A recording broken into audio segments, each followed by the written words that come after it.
Hello?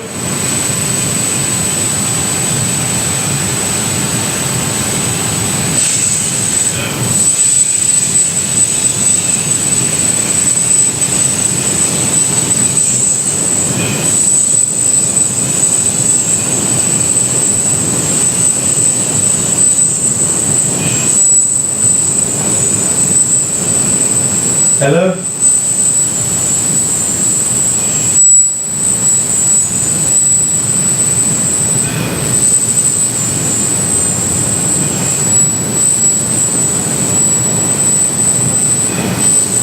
One, two, testing, 1, 2.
Hello?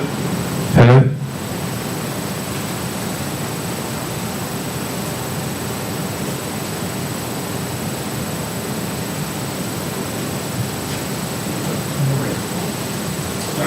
Hey, on that signing agreement, I don't see any reason why we talk to the guy from Louisa County Development. If we could just create a depreciation as part of the signing agreement, just create it, because Brian steps down 20% a year.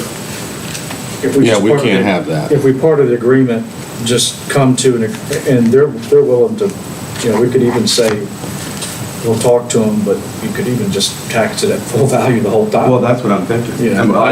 It doesn't make sense that it wouldn't be at full Yeah. value. So the guy from Louisa just said, part of your agreement, if you need to deviate from what your policy are, then that's time to do it, part of the agreement, so. That's right.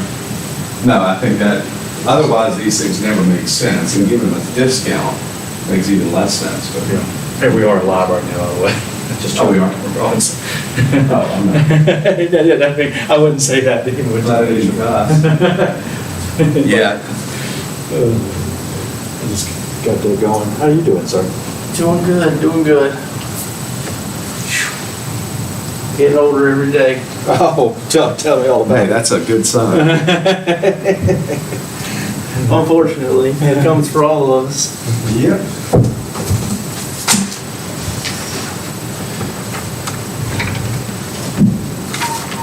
That's the crazy.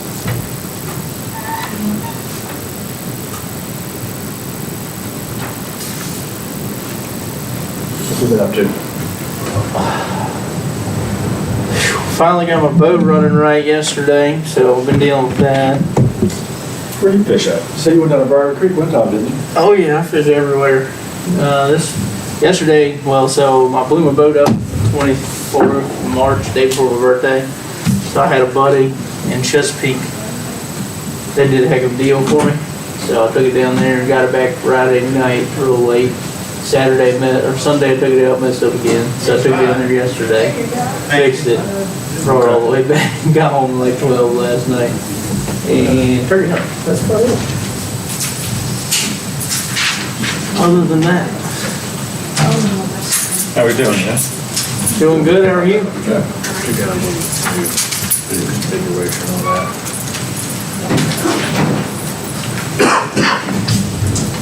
You there?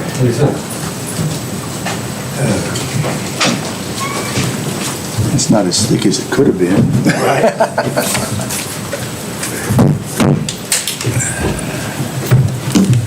How are you, Mr. Carpenter? Hi there, how are you today? I just wanted to tell you, I am repping G. Nichols tonight, and Alan sends his apologies. His Oh, dad is okay. very sick. So, but he didn't want you to think that he didn't care. He was trying to be fly-by-night or pass it off to somebody else. So Okay, he'll put it thanks. up with me tonight, sorry. Definitely the lesser of the better half of G. Nichols.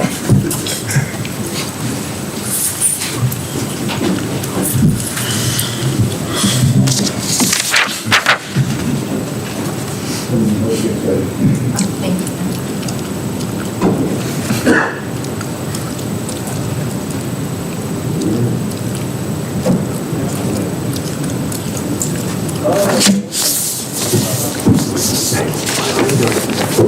Doing good, sir. How are you?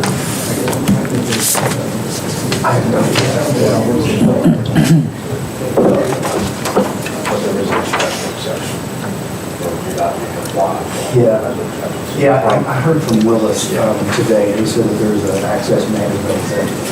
Yeah, so I think,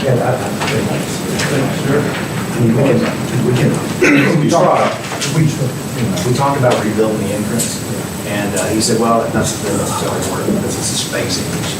I guess the table for the one entrance, they table for the. already making notes.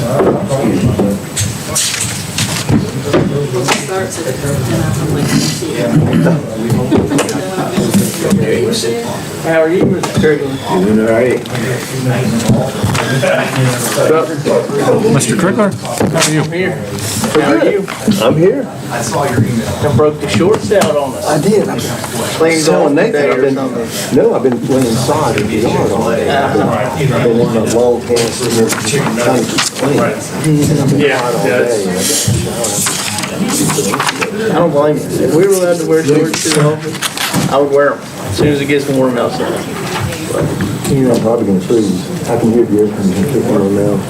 I just took my jacket off because my office is like cold right now. Because I guess it took so long to warm up today. No, I did it. Well, You're right, it you did. took a long time. Yeah, but it I was was, hot at 7:15 this morning. but it was still, shoot, it was 50-something degrees instead of 15 this morning. It was. I was Nice. going at it though. It works harder than it always feels. It does. Come don't dig a hole. It's got an oil pump. All right, I'll, I somehow got a number on my left elbow. Okay. that should all be zoned the right way. That should be, that should be zoned the right way. On my left elbow, that's all it takes to hurt. But, I'm not being on my face. That was the only thing showing. He's gonna have a lot to say about it. when, That looks like the old days. Sonny comes, you know, they put And I think that's what happened, because I drove 7 hours yesterday, so my time. and I stopped by there because I used to Chesapeake shoot and with back. Sonny all the time. Every time you take a bucket of dirt out of the ground, oh, it's all We're down to Virginia Beach tomorrow. That traffic, behind that hill. It's horrible. We got time. good God. I didn't realize how bad it got. Jackie dumped all his oil for 30 years. Like actual Chesapeake and stuff. You'd think you don't hit an oil well, maybe. Horrible is an understatement.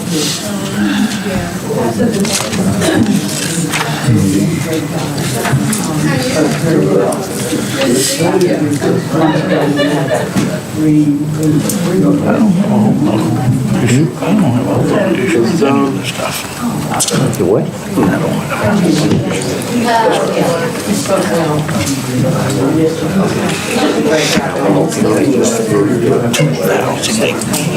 You see where they're gonna put sheep underneath and graze on. They're still trying to show the neighbors' trees as their buffers. Say again? They're still trying to show the neighbors' trees as their Oh, yeah. Right? Yeah, they do. I think the yellow line is the property line, right? Yeah, so those I don't know what trees, the blue is. that's a stream, I guess. I guess. I mean, we got little All right. going through there somewhere. Oh, no, yes, it is. That is a neighbor's tree. Yeah, and these trees along this bar, those are neighbors. Most, well, there's a little section here that's not big enough. Most of these are neighbors. This is over here.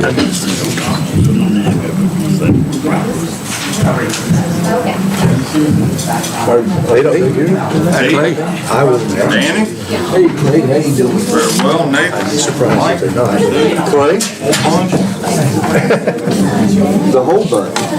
I think everyone's here. Yeah, Faye's busy talking to people. You got I got one party to, I'll throw it over there.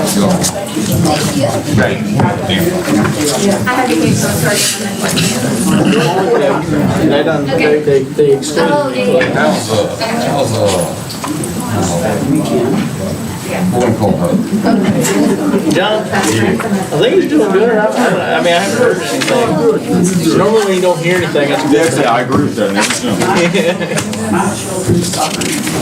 There's only two reasons. Yeah, I know. You're doing I really agree. good or not good. So as long as you're somewhere in the middle, you're good. Just kind of floating.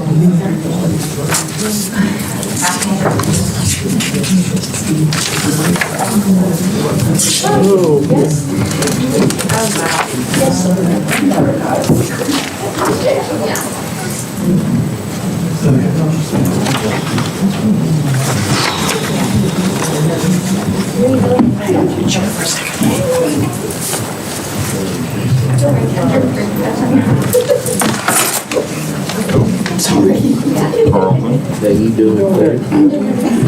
How you doing? Sorry? All right.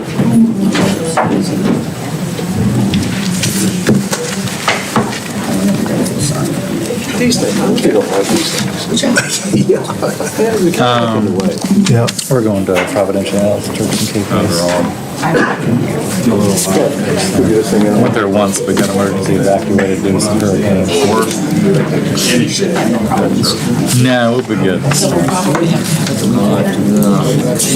Okay, looks like we're at 6:30, so let's go ahead and get started. We do have a quorum present. All planning commission members are here. We need to review and approve the agenda. So let's take a quick look at that.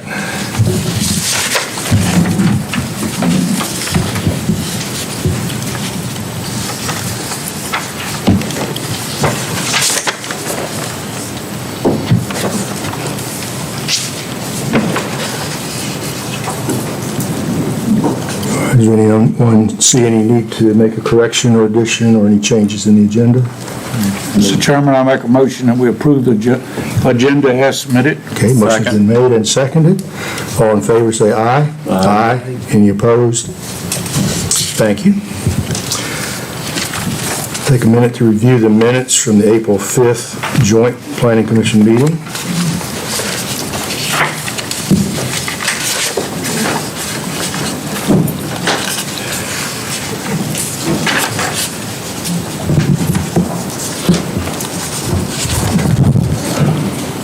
For one particular reason, Mr. Truitt's name is highlighted. It just, for some reason, I could not get it off. Well, we knew he was. So.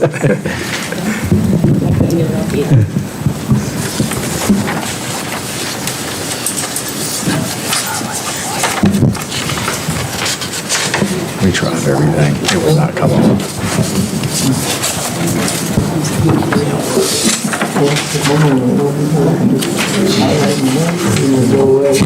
Recommend that we approve the minutes as submitted. Okay, motion's been made and seconded. All in favor, say aye. Aye. Any opposed? Thank you. Minutes have been approved. All right, for the public hearing, we have, as always, we'll read each case. Ligon will update us on anything that he thinks we need to know about it. The applicant will have an opportunity to address the Planning Commission. Following that, there will be time for any public comment. And it looks like probably we do have some possible public comment, so we'll ask, in the interest of courtesy, that public comment be kept to about 3 minutes or so. All right, case number SU-05-23-05. Mr. Thomas Warman has applied for a special use permit to construct and operate mini storage units on a roughly 2-acre portion of a 2.1-acre B1 business zoned parcel. In the B1 zoning district, mini storage units are allowable by special use permit. The total number of mini storage units would not exceed 200 individual storage units and consist of up to 8 storage buildings or structures. If approved, the applicant would be required to submit an official site plan to be reviewed by the Planning Commissions and approved by the Board of Supervisors. The subject parcel is improved by an existing commercial building, which is currently utilized for retail and office use. This commercial building contains roughly 2,800 square feet in floor area and has a postal address of 1235 North Seminole Trail, Madison. The parcel is also identified on Madison County tax maps as 40-104E. Ligon, anything to add? Mr. Conroe is here. He has a few things just to show, and I could probably just show it to you, but he does have a PowerPoint. It's pretty much the same presentation. He does have contours, elevations on this parcel. And one thing I will note in just a survey, actually, this line is straight here, so it's a little more square than was shown in the GIS.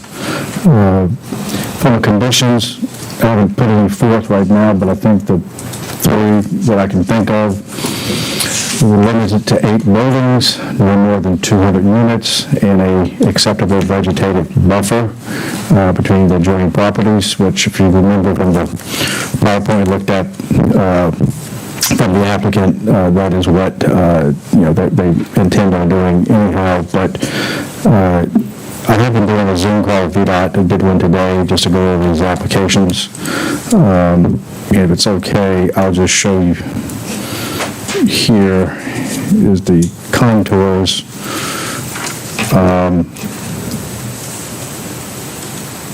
Another view of the layout. Now, there's a taper lane right here, a turn lane, kind of my mouse along one.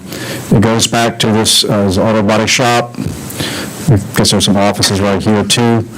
Ideally, the applicant would like to share this entrance, improve this entrance, and come in this way. You have this turn lane, but that would have to be, they'd have to be allowed to use that by the adjacent property owner. I don't know if that's going to happen.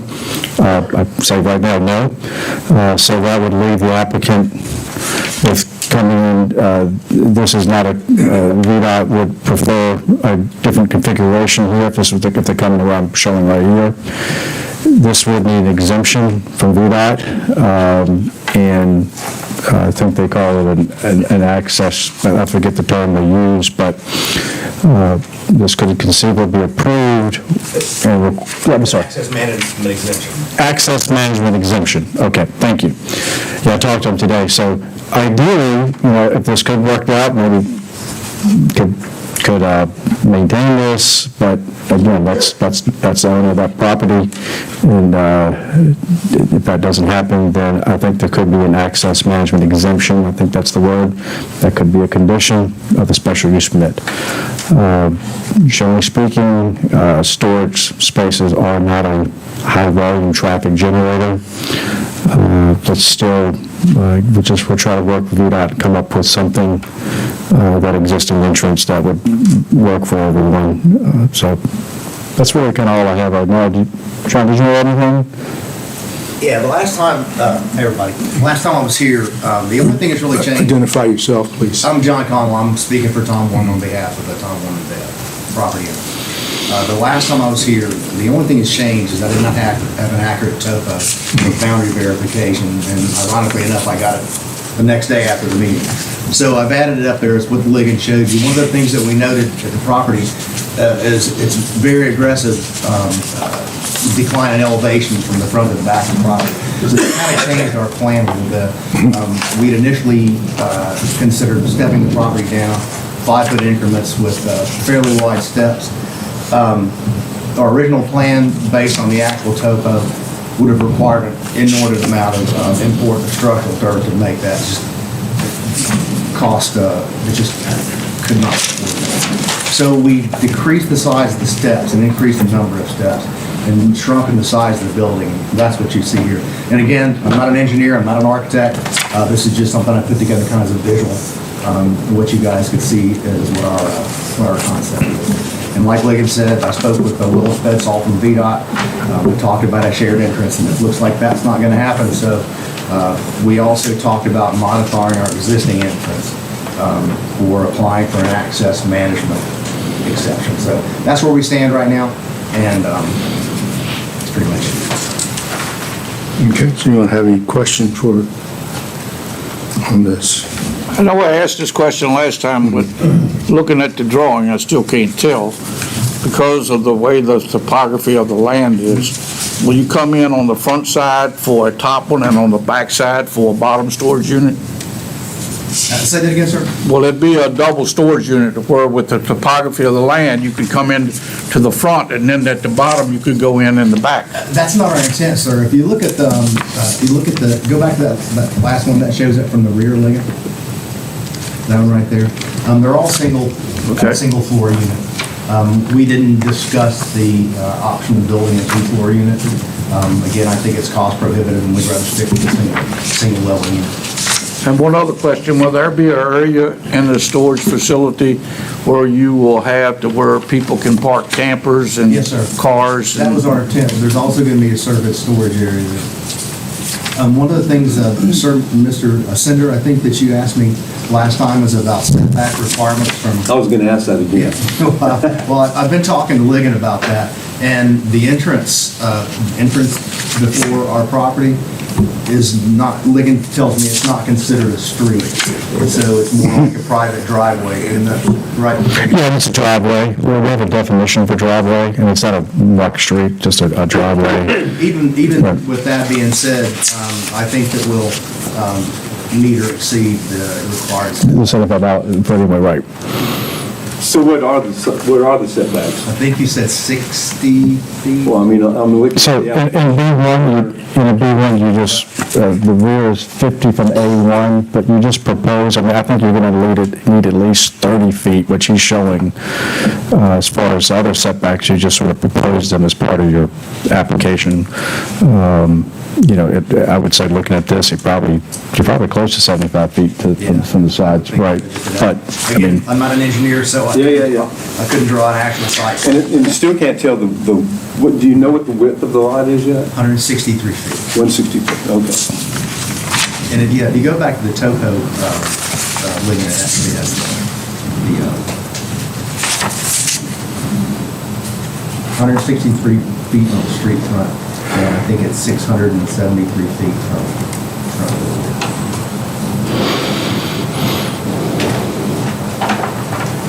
the Is this map in our packet? The topo map? no, it's not, but I can, All right, do we have anything showing as a result of your change in how you're going to have to arrange the buildings? Do we have anything showing that? Well, Just a plain- again, this is plain just a view. rough rendering that I did for the purpose of the meeting here, and that's what you see up there. Okay, and that's not in the packet either? And I printed off a couple. we'll send in the packet,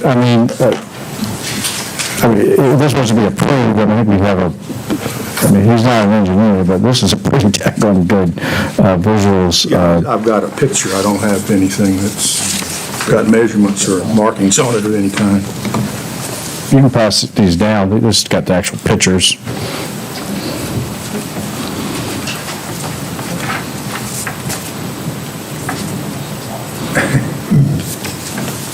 Can I ask, what is it about the entrance that's not suitable for VDOT standards? It seems like there's a continuous turn lane there, and From what I understand, it has to do with spacing, and I'm assuming that's the taper that goes into the adjacent property. Yeah. There's a realty office and a automobile body shop. Exactly. And there's another entrance to the 7-Eleven, which is right next to it. And So what I understand from Willis, again, I'm not a VDOT guy, he mentioned something about spacing, so. they're just too close to each other in proximity. So, yeah. But like Ligon said, I mean, it's a self-storage facility, it's not traffic extension, it's not a Chick-fil-A or anything like that.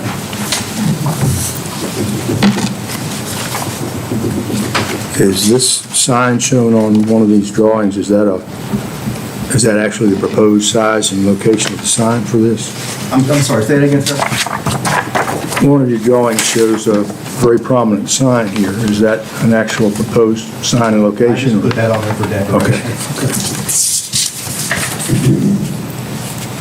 Yeah, I think part of special use permit, we could do, special use permit, we could also do an exhibit showing a rough layout like he's done. I mean, even though, you know, it could fluctuate a little bit.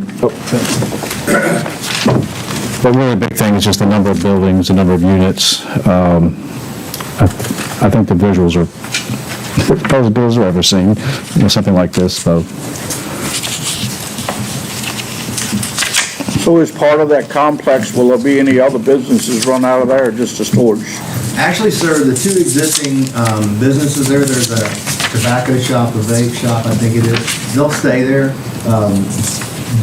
Their lease expires in 2024 in January, and they've got an option for them to extend their lease for 2 years. So they could choose to stay there. Our intent was actually to incentivize them to manage the facility for us.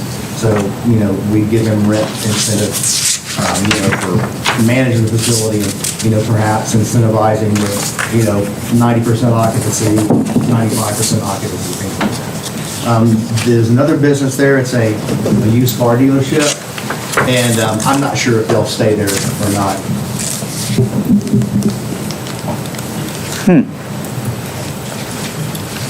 I've never seen anything on that. I'm sorry? So there's someone running a used car lot there? I don't know if it's considered a used car lot, but they, I mean, I see all the cars there, that's Yeah. why I was asking the question I asked. yeah. I don't know the name of the person, sir. I'll have to ask our property manager about that. Well, they may want to talk to Ligon, 'cause or may not. They may not, yeah. More than likely, may not.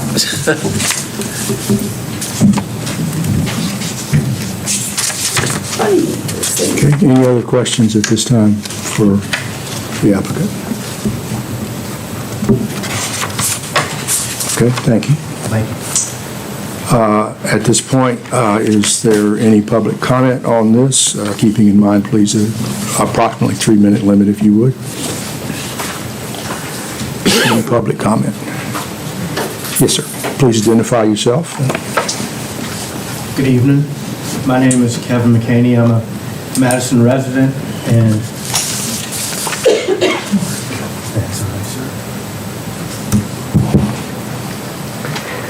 Good evening. My name is Kevin McCaney. I'm a Madison resident and the owner of the adjacent parcel to this property. And I would just hope that before we approve this, that we have some numbers that go along with these nice pictures. And what I mean by numbers is, you know, making sure that we have enough boundaries on both sides, and to make sure that things like the existing drain field is not having one of these buildings sitting on top of it. By the time you get behind this building where the cars are for this car dealership, and beyond that to where the drain field is, you start grabbing up a fair amount of this property. And, you know, if we're going to approve 8 units that are 100 by 40, that's a lot, you know, in terms of space. I don't proclaim to be an expert about, what sort of traffic pattern you might get with those 200 different people that are rolling in and out for those units or bringing their boats and RVs in, through the summer and trying to wing them around tight, areas. It seems, relatively tight, but I haven't seen any numbers to be able to understand how you can flow that traffic through there and how you can get all those in there. And I just don't want to see it getting overcrowded and creating more of a traffic issue than is already going on. When you come into the access road before this, it doesn't just serve those two first buildings, it serves 4 buildings back there. It's, Ductrite that's bringing in 18-wheelers all the time. You've got a dentist's office, you've got my real estate office that has 10 tenants in it between Jeff Early downstairs and 7 more tenants upstairs. So, there's already some action going on there, and that's why VDOT is probably concerned about having another turnoff right there, because, that access that we use to get back to the auto dealer and, the auto mechanic and these other buildings, is using up that space. So just hope that y'all will take all that stuff into consideration before you make a final decision to approve a special use permit. Thank you. Excuse me, which parcel was yours? So on that, it's, if you look to my right or to your right, those first 2 parcels, that one and the one next to it, those are mine. Madison Manor? Correct. Okay, thank you. Thank you. Any other public comment on this case? Any other public comment on this? Okay, thank you. I guess, sure. I'm sorry, I don't want to get back up and speak too long, but I do want to state that I just got notice of this yesterday in the mail. I was completely unaware of it, and I come to a lot of meetings here. I'm pretty engaged and involved in the community and with the Board of Supervisors. I had no idea this was coming along, and none of my neighbors knew. And so, they weren't ready or prepared to even show up tonight to discuss, not that they're in favor or against it necessarily, but just to even begin to sort of make a plan to be here, but also to understand what's being proposed here. So I feel like we got sort of shortchanged in terms of time, that I just got a letter in the mail yesterday, so, and them as well. Thank you. I will say one thing to that is that when we do the joint meetings, we've talked about it for a couple months here, I believe. It's been, so I have a solution to that I'll talk to at a later date, but unless there's a story written about it, we've heard that. I've been here for 4 years and hear that quite a bit. If you're not watching the agendas, and I'm not saying you don't, but you do. You do. This has been on a few agendas with the Plan Commission, so, but we do hear that. I think, I do have something I will talk to Jonathan about, maybe Clay, but anyway, thank you. Okay. If there's no other public comment on that case, we'll move on to our second case.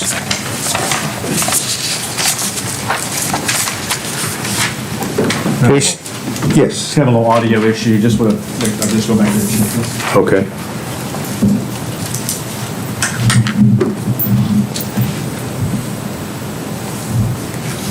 You can go, it's fine. Oh, it's okay. I just gotta check something. All right, case number RZ/SU, meaning it's combined, -05-23-06. South Kaling Renewables has applied to rezone and for a special use permit on a 91.8 acre split zone B1 business and A1 agriculture parcel to develop a solar farm, aka commercial solar energy facility.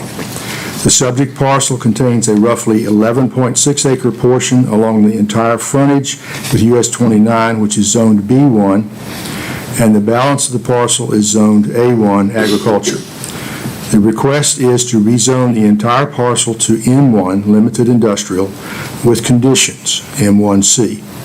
The applicant has submitted a rezoning condition that would eliminate all by right M1 uses from future consideration unless a subsequent public hearing is held for their inclusion. If rezoned to M1-C, the applicants would subsequently seek approval of a special use permit to develop a solar farm on the parcel in accordance with Articles 14-19-1, 14-19-2, and 14-19-3 of Madison County zoning ordinance. The applicant has also submitted a binding solar facility siting agreement containing numerous conditions, which includes but is not limited to site decommissioning, taxation, and capital payments. The subject 91.8 acre parcel does not contain a postal address, but is located on South Seminole Trail, US 29, and adjoins the parcel where Yoder's Country Market is located.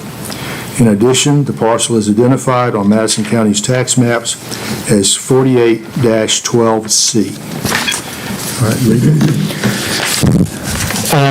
I'll just go a few things. I think I've sent some emails out this week. This is a revised site plan that you see here that was submitted to me today. A little bit showing that buffering the 100 foot around the whole project. Let me just kind of back this out a little bit so you can see that. I'll just got several things to go over, so this is things that come to my mind. The first thing, this is there's sort of three parts to this: a rezoning. If that is not approved, then we'll get a hearing on May 3rd. There'll be a joint hearing. If the rezoning is not approved, then the next step, which would be the special use permit, would not move forward to that. If the rezoning is approved, the next action would be to have a hearing on the special use permit. In the M1 zoning district, solar is a special use permit, so we're required to then be issued a special use permit.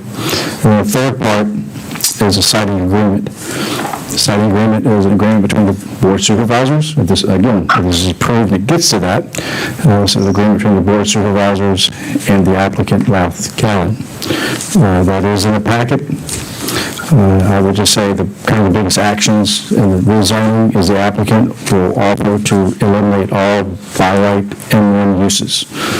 So if it was zoned to M1, we can't simply just say, yeah, you know what, we're going to do the solar facility now, we'd like to come back and do a truck stop. I mean, whatever could be allowable in M1. That would not be allowable unless there was a hearing.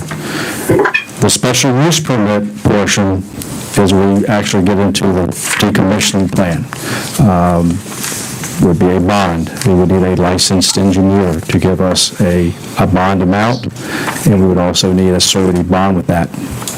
That would be reviewed every 3 years by the county. That's kind of the biggest part of the special use. And then you get into the siting agreement. If you look in the packet, the siting agreement is, I forget how many sort of articles are in it, but there's quite a few.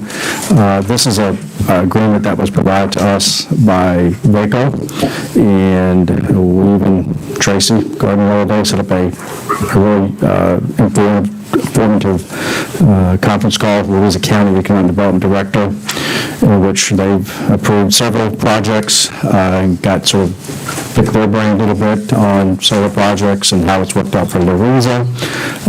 Siting agreement, won't into too much detail, but they do have quite a few active projects there. And I would say overall, they're fairly pleased with the results as far as the agreements. The last thing on the siting agreement is the revenue portion of this, which is obviously a big part of this, and I have made a copy here There's 3 streams. You can see here in this section, this would be the $25.5 million is what Ralph Calland estimates the above-ground improvements to be. That would be taxable for machinery and tools. So you'd have 3 broad categories that this would be taxed at. One would be real estate tax. You got a 92-acre parcel. This was provided by VACO as well. 2% annual appreciation, which is probably maybe a little low. I even think the $10,000 assessment's probably a little low. And you can see right here the annual real estate tax, that's tax on the land. And then here, this is what we need a little work on. This would be the $25 million. This would be subject to machinery and tools tax. And they have requested a 50% reduction in the assessment that would be levied, part of the siting agreement. So the only issue here is the depreciation. I talked to Mr. Daniel, our Commissioner of Revenue, and how this qualifies right now, it would depreciate much quicker than what this is showing. I would suggest, again, if we get to this point in the siting agreement, that we come up with a depreciation schedule specifically as part of the siting agreement, which depreciates maybe potentially not at all or at a much slower rate than what our county would currently depreciate the equipment at. In talks with Louisa the other day, they seem to think that that was a fine way to do it. You could adopt another equipment class for solar equipment, but it also would probably be just as easy to just put that in the siting agreements. Between now and next week, I'll work with Brian and come up with something that keeps that appreciation either not at all or similar to what we're showing here. The last part of the revenue is the capital payments.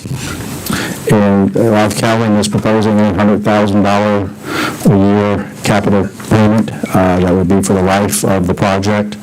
And again, that is all in the siting agreement. And from a revenue perspective, you can just sort of see here what this 45-year span would be, and what the annual revenue would be.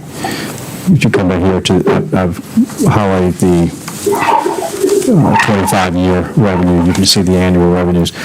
From a revenue perspective, and I've talked to Brian, Mr. Daniel about this, I mean, I don't know what the highest taxpayer in the county is as far as property taxes, but I think this would be one of the top of the rolls for sure.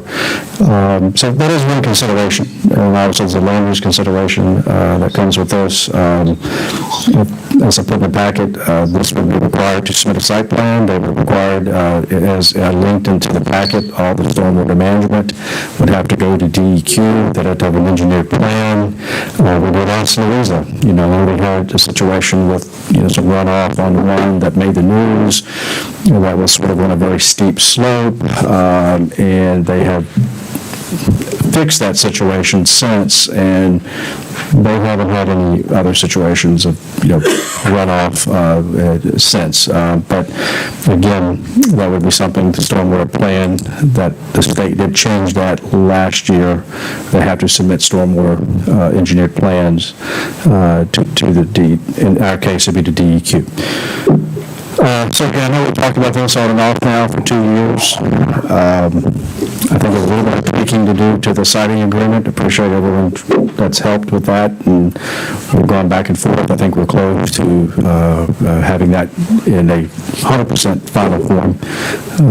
But I think these numbers I've shown are going to be pretty accurate, plus or minus a few thousand on either side. So, moving on.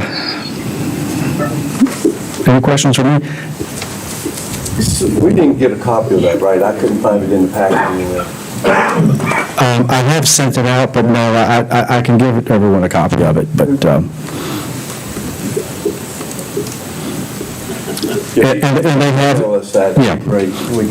And they do have an interconnection agreement with REC, and,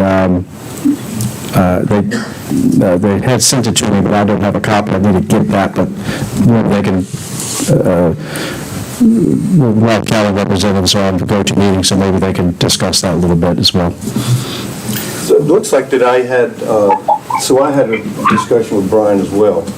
I guess that would normally be depreciated, that M&T tax would be depreciated 5 years, 20% each year. Right, it'd be 100%, unless they brought new equipment in. The number that we came up with is like $334,000 for 5 years. Does that ring the bell? Does that sound? The depreciation. Fully depreciated. Right, that sounds about right. Plus the 100,000. Right, but I think we can create a depreciation chart just for solar that steps down a much lower rate.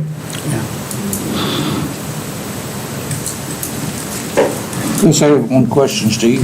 Yes. I'd like to ask Mr. Gregg his opinion of what he's seen and what he thinks of this. I think, so far as siting agreements go, I have not been actively involved in any of the negotiation of this, which obviously should be a concern for you. But, there are a couple of things that I think we might consider that I don't see in the current siting agreement unless I've missed them. Do we have, what controls do we have to make sure that there's no groundwater pollution, that sort of thing? What do we know about the solar panels themselves? What do we know about the fluids that are going to be used? A lot of these are details that engineers would need to answer, and frankly, I don't know that I would understand the answers after I saw them. My point is, there are a lot of moving parts with these things. This appears, I'm the proud holder of a bachelor's degree in history, so you have an idea as to how much I know about engineering, chemicals, toxic waste, or, any toxic pollution. So for those reasons, I do have some concern. Now, that said, I've got plenty of time next week to work on this. Have they put into the agreement a decommissioning of the solar farm? I believe there is one, but I have not seen the version that was revised this afternoon. Is that in there, Lee? What's that? The decommissioning plan. How it would be torn down, in other words. Yeah, so the decommissioning plan would be part of a special use permit that would be submitted. It would be a Virginia licensed engineered estimate of what it would cost to decommission. Now, we can have this reviewed at their expense, and they would provide an amount, and then they would also provide us with a surety bond for that amount that we would hold. And we can have it updated every 3 years. And do we know any kind of track record for this company? Do we have anything to go on as to how they've done other projects, and if so, can they provide some information to us, like a log for one of their projects? Right, they're having a hard time hearing the audio, so I got them on speakerphone. They're on the go-to meeting, so I'll probably just repeat that for their benefit. The question is their track record with solar projects, and if you have any kind of references. I know on their website, and they've been around for a while, I think would you care to comment how many solar projects you all have developed, Sebastian? Yeah, we've done about 93, actually. Can you guys hear me through the audio? Yeah, we hear perfect. Yes. It's 93 complete. Yeah, so we've got about 93 different projects since our inception across the United States. And our major financing partner for the project is Madison Energy Investments, and they're based out of Virginia. And they have another probably, call it 125 projects that they've done across the United States as well. And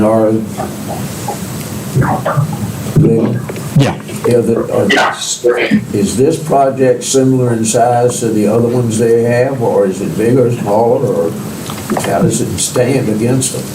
What is this project in the sense of compared to other projects you've done? smaller side stuff. So we do projects for other developers. We're a construction company. So other developers that are in the area right now will be building projects for them, not just developing. But in terms of our development pipeline, this is a 20 megawatt DC system. It's probably, on the smaller side of what we would actually develop, normally developing anywhere between 7 megawatts and 245 megawatts. We have an asset in New Mexico, 2 large assets in New Mexico, 1 in Louisiana. So it really depends on the area, and depends on what utilities we're working with. But that kind of gives you a range, right? From an acreage standpoint, you could be anywhere from 35 acres all the way north of 2,500. And once the project, if approved, construction-wise is completed, what will be the average traffic going in and out of the solar farm on a daily basis? You got any idea? Yeah, so the average traffic is really dependent on the time of construction.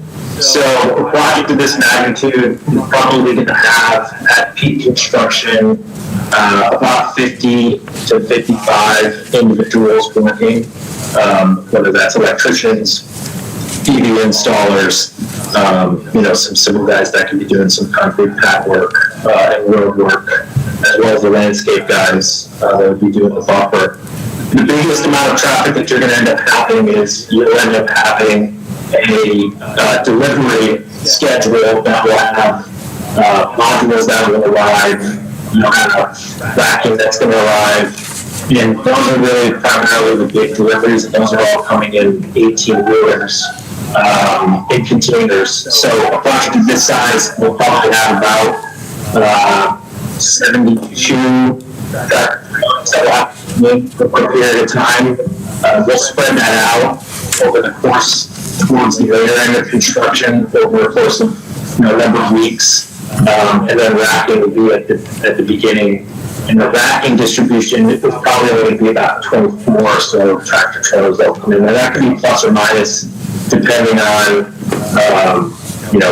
how many modules they're going to get into one specific container, how they're going to come in, whether they're going to come in flatbed or if they're actually coming in a container. We'll know more once we kind of get into the thick of construction, but that's a good general basis. So on a daily basis, you'll have the workers, employees that will be showing up, and then for a period of time, we'll start accepting deliveries of the larger pieces of equipment. And you will have some tractor trailers that will be pulling in to be able to offload that equipment. I have a question for Ligon. I guess it's for you, Ligon. If this is approved, and when it is approved, and we start getting plans and submittals of what they're going to do, how they're going to do it, and what they're going to do to build it, is the county going to need to hire some type of an outside agency for checks and balances to make sure that we know they're doing what they're supposed to be doing? Well, I mean, we're ultimately, responsible, for inspections. We've already, part of the siting agreement is a third party that, as long as it's approved by the building official, they could have a third party inspector. And that's common for a project like this. As far as the engineering, they submit our engineering plan, they submit engineering plans. Stormwater goes to DEQ. We get those plans, we can review those, we can, basically from the, it's have to be a licensed engineer, we can have those reviewed, by another engineer.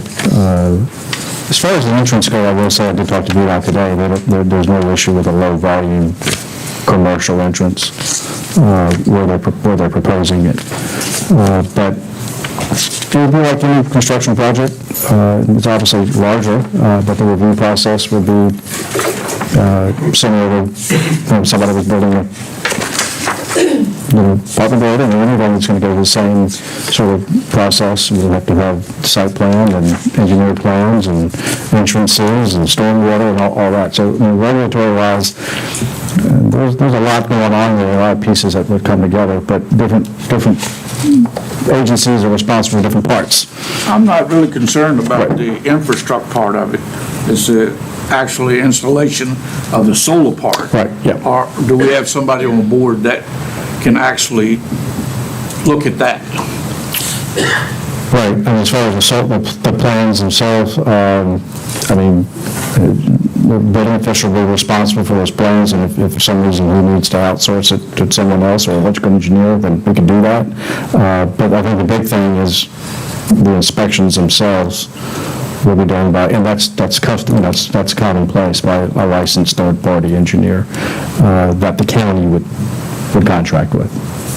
Okay. At the applicant's expense. I was going to say, that needs to be, the ordinance says that any additional persons that might need to be outsourced to or whatever, which have the expertise or whatever else might be needed, is paid for by the applicant. That's correct. Not the county. This should not cost the county anything as far as that goes. It's there, it shouldn't be an issue, in my opinion. We make sure it's not an issue. Mr. Elliott, to your concern, Mr. Weekly pointed out to me that our ordinance 14-19-3 in paragraph number 6 indicates that the applicant shall bear all costs to the county for increased staff time and attention to matters related to construction, maintenance, administrative costs, and enforcement of the requirements of this section and the special use permit. Thank you. That's what it says. Enforcing that, will have its own set of costs associated. Thank you. Ligon, I'm going to direct this question towards you, and you can pass it over to Sebastian if you want to, but there's an interconnection agreement with REC, and Sebastian had stated last meeting that there was 4 to 5 poles that would be connected in with REC, and I see them on this proposed site plan, but does REC have any existing utilities that's picking that up, or is that just going to nowhere? And REC is going to have to build something new to pick that up. Does that make sense? Sebastian, did you hear that? Can you just repeat it real quick for me? Sure. These 5 poles that you guys are proposing to take this power to REC is headed down northbound 29. Is that going to hook up to something that's already existing, or is REC going to have to bring something over to meet it?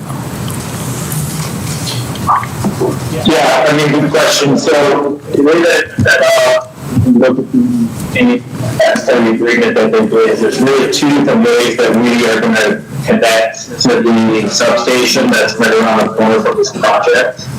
That substation is what's going to take that power, distribute it across wherever the utility wants it to go, essentially.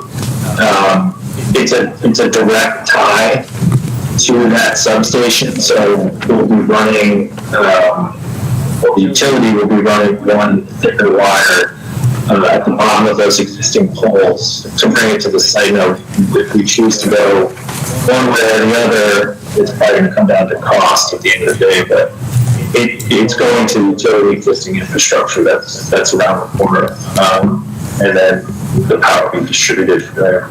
Okay, I'm not aware of any existing utility poles on that northbound side, either in front of Yoder's or in front of the high school, and I'd personally probably be opposed to both.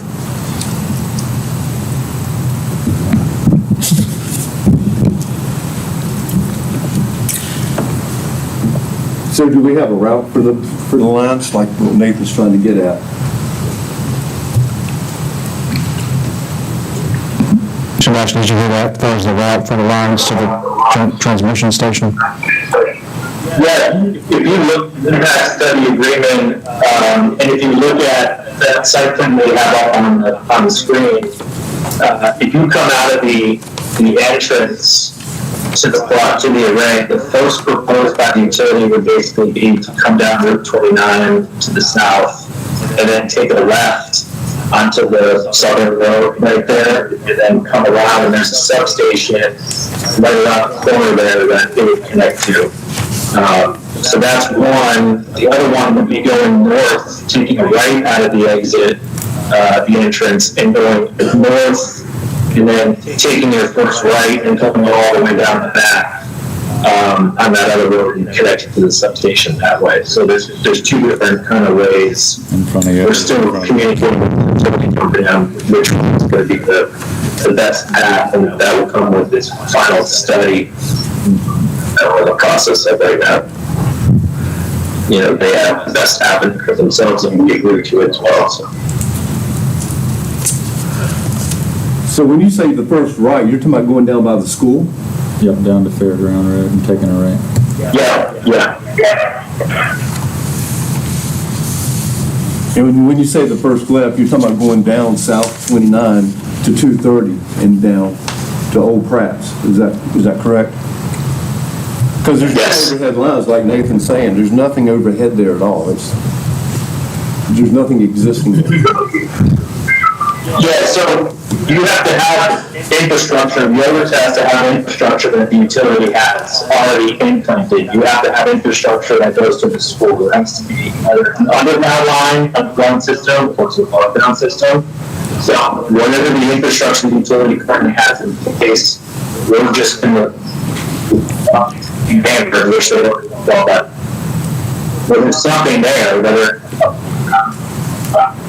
one way or another, that's where we're taking the path. So assuming that there's no holes in front on Route 29 from the school to the market, it's all on the ground, it would just be an underground path all the way back to the transfer. Nathan, just a quick question. Do we actually have the feasibility study that the special use permit requires? That should tell us all these questions, the answer to all these questions. Well, That has to be done with REC. we have, Sebastian, the documents, the interconnection agreement, I know you sent it to me, I wasn't able to find it, so that is something you can provide to us, and what extent do you have that feasibility study? Yes, so we have both. We have the initial interconnection study that was completed, and then an impact feasibility study. We can provide you with both. The only next step that's left is the final study, which is basically just reviewing the construction path for the connection to the substation around the corner. So, let me just clarify one thing, because I'm sitting here trying to visualize what you're talking about. And when you say substation, are you talking about the one at Pratt's? Which we call the Pratt substation, the only substation around. Okay, so you're going to be going there and then back out. And that, again, right, it's all outlined in the impact study that we'll go to if you don't already have it. Okay. Well, that needs to be, transparent. The other thing, two other things. We hear, maybe be prepared to address this, if not tonight, but you could do tonight. We have the term thrown around grid, the electric grid, that perhaps even the electricity or power generated at this facility will be not coming to Madison County. So, and be just shared with whomever. That needs to be addressed because it's out there. I'll just be honest. The other thing was we had asked for a view shed study, elevations, whatever, that we had asked in our ordinance. So we need to get that done. A view shed analysis shall be conducted from the perspective of neighboring landowners and roadway travelers. So we need to see that. Yeah, we have wetland stuff incorporated. We'll be working with them over the next couple of weeks to get all of those documents together. SWIP plan, view shed analysis, landscape plan will be together and provided. We'll make sure that we meet the ordinance that you guys have. And then in terms of the power, we obviously can't control what the utility company does with the power once we generate it, give it to them. It's, if you understand how the grid works and how power goes from a distribution substation to a transmission substation, or if it's going out or coming in, it's in the best interest for the utility to keep the power as close to the substation and the surrounding areas as possible, because they generally make more money off of it. So I'm not sure where anyone getting that how would kind of be like shifting to Madison County, what we've seen those times, and how grid feasibility works, and just the grid in general is the point of power coordination. If they can keep it close, they end up making more money. If they're not connecting to a transmission station, we're connecting to a distribution station, which means they would have to distribute that power in the general vicinity anyways. And that's kind of just how it ends up working. So I'm not sure we can put it into a siting agreement, because again, we don't control it. But if you've gone through these processes before, or if you've seen it negotiated with utility companies, or if you've been on the utility side as an engineer, it's pretty much common practice at that point. So to clarify, the one thing that I'm hearing about the transmission versus distribution, we understand that, or I do. And since REC is basically the distribution company, should we be, if it's not coming through your proposal, do we need to, I guess I'll just say it, explore what REC plans to do? We need more on that. Yeah, so REC Dominion, that's where you guys get all of your energy. So Dominion has their own production plants. Dominion ships the power, one opponent buys it from Dominion at another price, and then they distribute it off to their users under, the grid area. So again, I mean, I don't necessarily think that there's a way that we can explore it. It really is going to come down to what is Raponic want to do with power. I mean, they're buying it from us at the point of interconnection, so they can really go and do with it as they please, with all transparency. So, Lincoln, I guess I'm not understanding, because I thought the last meeting they were going to connect to the power grid that was already on the property.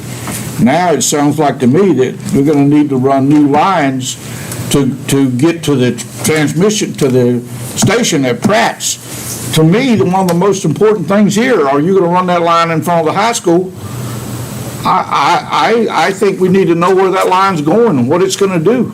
If they're not going to be responsible for it, if REC is the responsible party, then somebody needs to show us what's going to happen there, in my opinion. Agreed. That should involve. yeah, it's in that feasibility study, it's in that impact study, which we'll send over to you. You can read through it, you can see the two different lines. And again, right, it comes down to the infrastructure that they currently have, whether above ground or below ground. That's the exact way that they're going to be installing this. So then they'll be connecting to their current lines. They'll be running, an additional 34 kV line under the ground, which is a simple one-piece machine trencher. They just put the line under the ground and bury it in and plant seed on top of it, and you never see it. It's like it never existed. So, Reagan, just some quick practical questions, maybe for him. This is a 16 megawatt output, is that correct?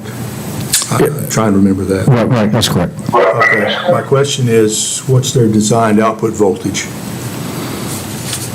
Maybe a better question for, Yeah. right, the designed output voltage? yeah, it's on the DC side, it's about 20 megawatts. What did he say? So you're asking how much it's going to produce in kWh? About 20. 20 megawatts? 19.7. He said on the DC side? AC, you said AC, right? Yeah, so it'll be about 16 megawatts. It's going to be 20 megawatts. All right. So leverage that up on,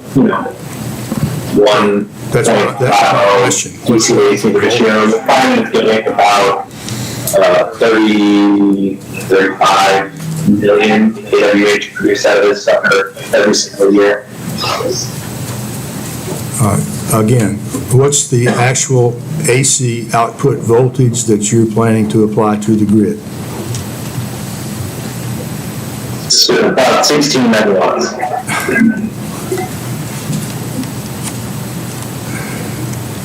You want to know what it's going to be? I want to Let's go know, through the line. I want to know what voltage, because that's going to determine whether your distribution line can handle that output.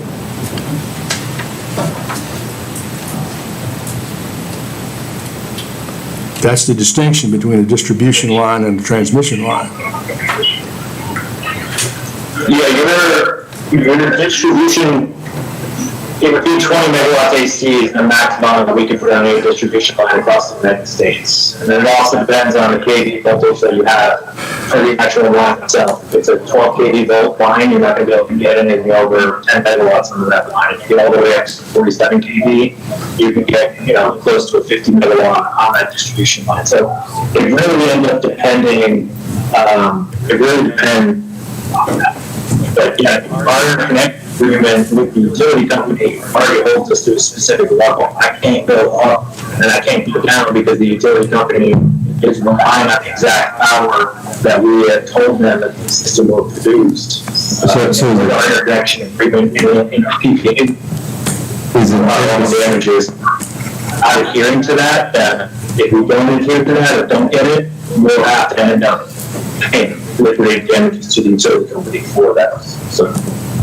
Is it fair to say that the answer to Mr. Carpenter's question is really better made by someone from REC because they're the ones who have the line? The voltage question. He should be able to tell me what the output voltage is expected to be. Should be able to take the voltage. Remember, I have a history degree. Mayor Sebastian. Well, I do have some simple physics background. So, just telling me the megawatt power without knowing the voltage doesn't tell me whether they can go on that distribution line or not.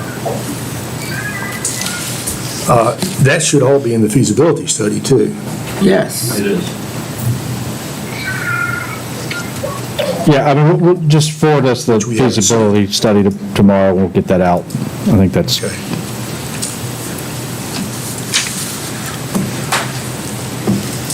We'll save that for the next workshop then, I guess.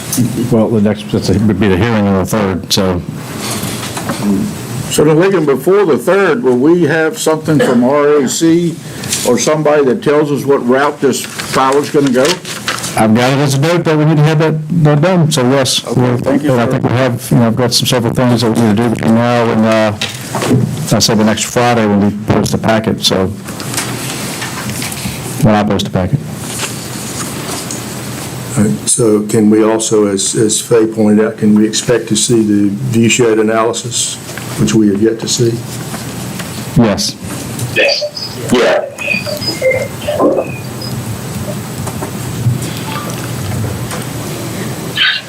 I just have one more question. Like in this, the Virginia Clean Economy Act, is that going to have any specific bearing on Madison County as far as sharing some production of electricity within that plan?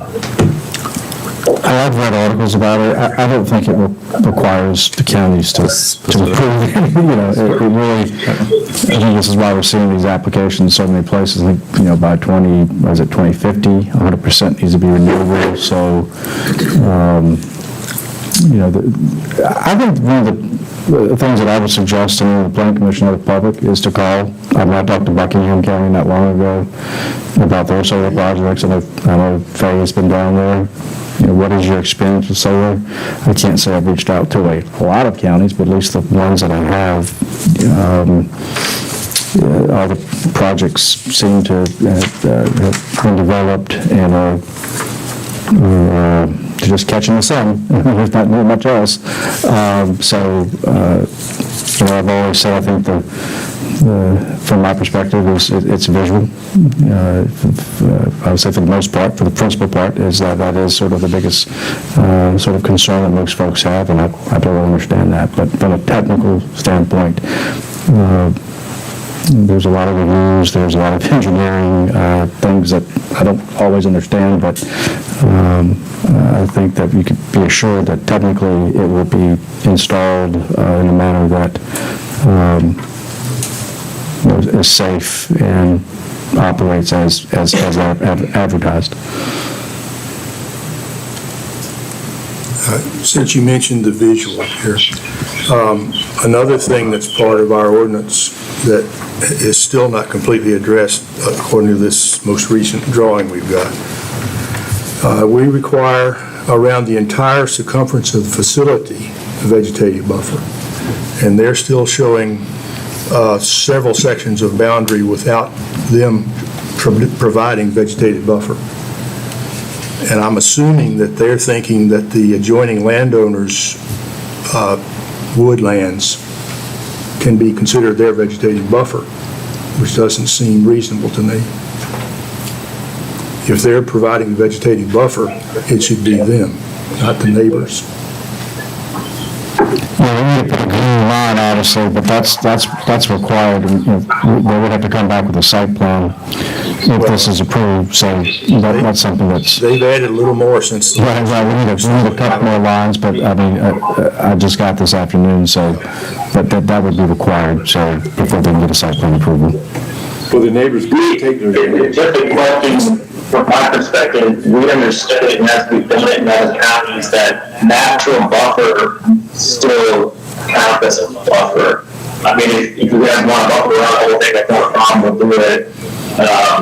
But it's always been our experience with other counties in Virginia as well as across the U.S. that everything that is considered to be, trees, buffer that's already there, 50-foot, 40-foot trees, then that's a natural buffer that's put in there. We're just adding buffer where there's no buffer at all, so all you don't see is just tents and solar panels.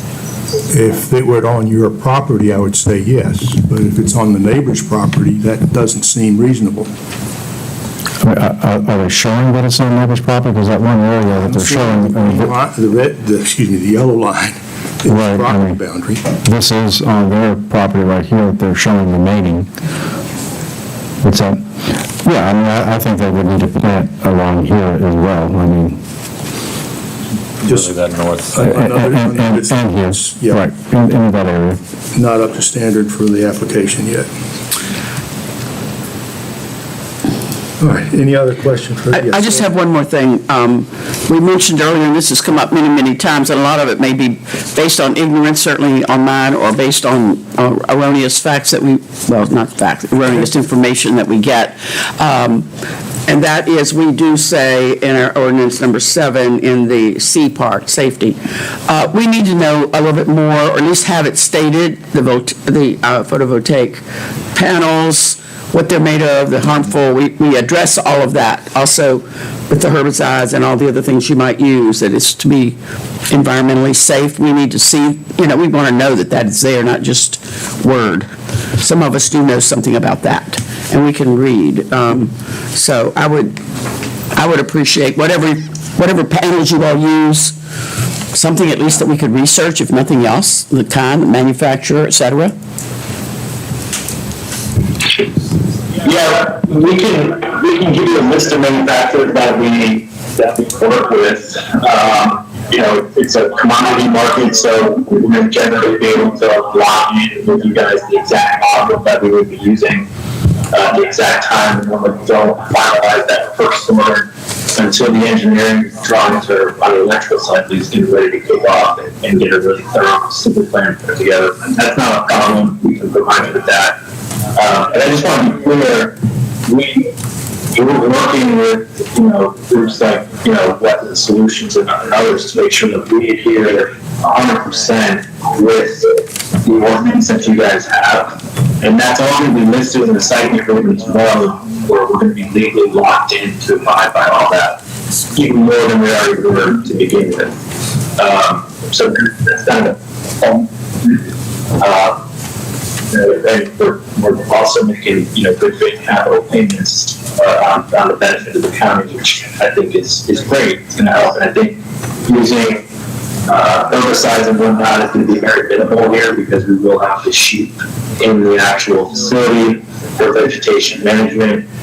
We'll have pollen-friendly seed mix, which is going to be a native mix along with all the landscape buffer. Will all be native trees and plants because we do intend to have beehives for beekeeping purposes within this facility as well. So.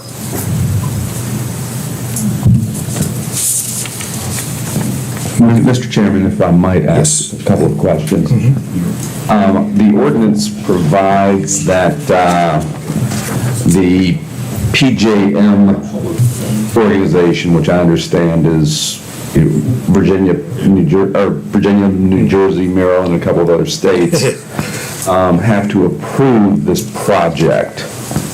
And as I read our ordinance, I think that needs to be done in advance of our approving anything. Begging the question. That's why I've been so adamant about finding out what the voltage is, because that's what they're saying. They don't need PJM. Yeah, just as FYI, it doesn't have authority over these particular sets of lines. PJM is the ISO. They're just a transmission authority across interstate levels where they're transmitting power from Pennsylvania all the way down to Virginia from particular coal plants, fracking facilities, gas power plants, whatnot. So PJM has no jurisdiction on this. They weren't involved. They won't be involved. The jurisdiction lies with Rappahannock. It's Rappahannock's distribution system. It's their facilities. They're the ones that everyone in the county and elsewhere that fall under Rappahannock are purchasing their power from. So they're the ones that need to approve this, and we already have that approval with the interconnection agreement and impact study, feasibility study done. So again, we'll forward that to you guys so that you have it. All right, and likewise, so you're saying that that part of our ordinance does not apply to this project. What about the State Corporation Commission? Do they have jurisdiction? And have they approved the proposed plan? As far as I know, I'll have to defer that off to our permitting team. But all local, state permitting, everything that we've got to get done will be done, and also included in the siting agreement so that we have to adhere to that. So there are multiple different permitting and state jurisdictions that we have to run through here. So that will be provided to us within the next several days then? To the extent that we have it, yes.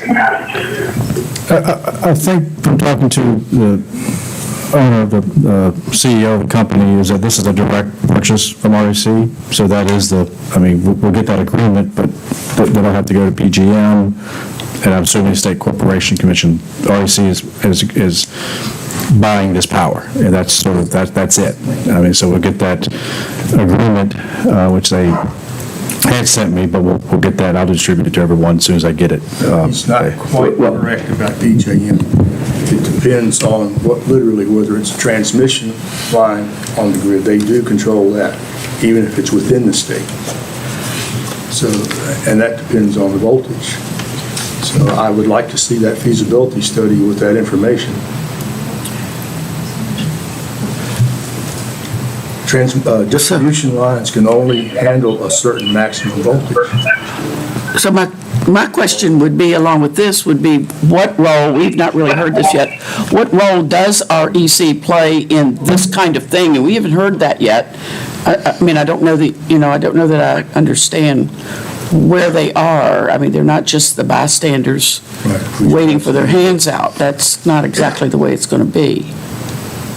So, I would like to know I guess I'll do my own research and find out. Maybe if we can find it. Yeah, Rappahannock, the only thing that Rappahannock does is everything from the point of interconnection on their side. Right? So we own all the facility, we own everything from the 3 poles and the entire facility ourselves. They have absolutely nothing to do with that. All they do is study the point of connection and the amount of power that we want to produce and send back. But we have to provide them with, single line drawings, engineering drawings. We participate in multiple calls with them, take off calls, engineering calls, and whatnot. They do their own studies on their own voltage lines. It's their infrastructure. So if they're approving us to build on it, then they've obviously got their engineers and others that have gone through this, looked at it, read their studies,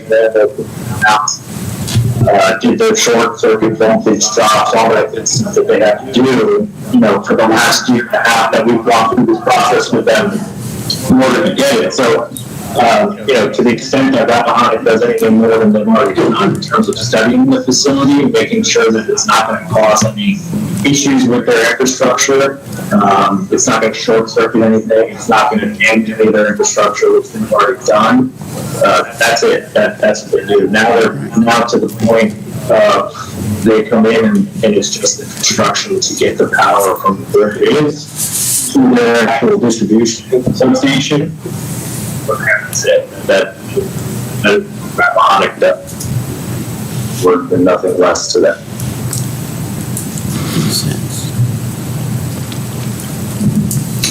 Well, I think in closing, I have a list of concerns and comments that I will type up tomorrow, send out, that we will get answers to. We'll have to have before we meet again on the joint hearing. So we've got a lot to work through next week or so. But I think it's manageable. It's unfortunate, considering that all this is clearly stated in the ordinance, that we've used up the first workshop without any answers, basically. So that's a little... How can we go to hearing on that? Yeah. I don't see how. I mean, if we go down this path, I think everybody's got questions all the way across the board. You have multiple studies that aren't in place. The siting agreement's still not finished. We definitely can go down this path and have a hearing, and I suspect I know which direction it's going to go. There's going to be a lot of questions all the way across the board. It would seem that this has to go through another workshop. Just emailing it out will not work all the way. I mean, there's still the idea of having a board and a planning commission is that they can talk it all out and kind of get to answers. This doesn't seem like it's all the way vetted and all the way done. Yeah, Mr. Chairman, if I may, and I don't think it's fair to the public not to have these documents well in advance so they can look at them as well as me. I mean, okay, I'll admit, I get confused easily, and I've heard Sebastian say, well, it's included here, it's included there. Well, I'm looking at our ordinance, and it says, I would like to see the documents. I want to see one named feasibility study. I want to see one named economic cost benefit analysis. I want to see one named viewshed analysis. I want to see one named decommissioning plan. And I want to see the agreement with REC, and I want to see the siting plan and the SCC approval. I mean, I want to see those labeled so I can wrap my head around it when other people say, oh, well, that's included in this somewhere. It's like, okay, well, I can't handle that. I'm sorry. I'm not smart enough. That's what I want. You have a history degree? I think it was a very good summary. You like that? Oh, exactly what we're saying. Yeah. Okay, I want to see them labeled separately, please. To Mr. Jackson's point, there's no way. We got to go, in my opinion, in my most humble opinion, we've got to have at least one more workshop on it. Mr. Chairman Carpenter. Yes. This way. Go ahead, what's up? Recognize what folks speak. Disembodied voice. Okay. There's not much I can add to Supervisor Yao other than if Sebastian is listening. Please go online to our ordinance 14-19-3. These are conditions before issuance of a special use permit. A lot of those Supervisor Yao just referenced.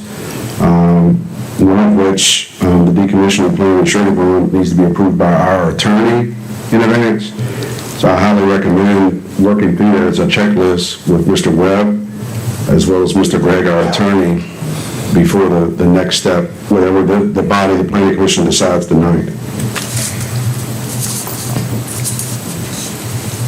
Thank you. Yeah, we've been working with Mr. Webb on a number of different things, and I think that your county attorney has also seen the second agreement. I think the biggest thing to keep in mind here is, we plan on providing all of this to you, but the goal that we look at is all of those necessary materials come into a setting agreement and special use permit. We have a step before that. We'll work on trying to get something reasonable as well. So we're hoping that we can walk before we run into something and make sure that everyone's on the same page. If we don't get it permitted, then all of our capital expenditures have basically gone to waste. We don't get a rezone, I should say. They go to waste. And I don't disagree. To be doing any of this stuff, by all means, even though it is in the works right now. So yeah, we are engaged and we are actively working. Yeah, I don't disagree with any of that, sir. I'm just saying these conditions are in advance of the approval of the SUP. So whatever times it takes to get that, we understand, but it's in advance to the SUP approval. To the siting agreement, to the stuff, right? The special use permit. The siting agreement would be part of that. Those 13-and 18-3, I would recommend you get very familiar with, because those are conditions that need to be met before the approval can be considered by the board. The approval of the special use permit. That is correct. And that is what I think we're coming to as a May 3rd public hearing that may change here momentarily. Thank you, sir. Sean, if we choose to want to have another workshop on that, do we have to let the applicant do that, or can we, as a planning commission, do that? It would be better if the applicant did it. Okay. But the applicant is not obligated to do so. And, whatever the results will be at the public hearing will be what the results are. Yeah, my suggestion is to work the next week and see if we can get, all these documents satisfactorily completed. I can't do anything. So if we don't, come to the hearing, which is scheduled and advertised for, you can simply table a request till you get those items, or can we not? That's, to me, at this point, we've already advertised, which, we met and talked about that, and we were going to advertise for it, so we'll just have to wait and see if we can get everything put together the next few days. I think it's possible, and May 3rd is still, not quite 2 weeks, but, basically 2 weeks away, so, but it is 2 weeks away. So if we can get everything done in the next week or so and have that, we can. If we don't, then I think the application can just be tabled. Yeah, I think if it comes before us in the joint meeting without a complete application, I'm sure we will. Well, and then the question is, what action do you take? You can recommend approval, you can recommend denial. Technically you could, I suppose, ask it to be tabled, but I'm not certain, I'm not sure what service you're doing to the general public with that if they've had the public hearing. Right. And then the question is whether you have another public hearing. It puts us in kind of a bind because we don't have a complete application. We know we're near complete right now. And this is not a final application. And again, I think the burden is on the applicant to make a determination as to how he wishes to proceed. Okay, any other question at this point? All right, having beaten that one up enough, let's move. Oh, sorry. Oh, well. In terms of public comment, again, please try to Just keep down to maybe 3 minutes or so. It looks like we may have some public comment tonight, so if you would identify yourself and tell us what you think. Thank you. Good evening. I'm Erin Nichols, representing Team Nichols tonight. Sorry Alan's not here. Genuinely, I think he would have very much enjoyed this. But I wanted to first confirm that you all got the email that he sent. Sounds like it from the line of questioning, so I'm appreciative. I wanted to ask for a point of clarity, and maybe I'm in the same boat as Supervisor Yell, but I just don't understand the relationship between PJM, which was listed in the documents, but it's, for me, I like to go ahead and just do a little Googling for people's names that tend to come up, because I feel like I walk away from a lot of these meetings and it's a new company like Madison Capital, and who are they? And Luke Callan's the second applicant that we've had in the last 18 months that we all have gotten to know each other very well.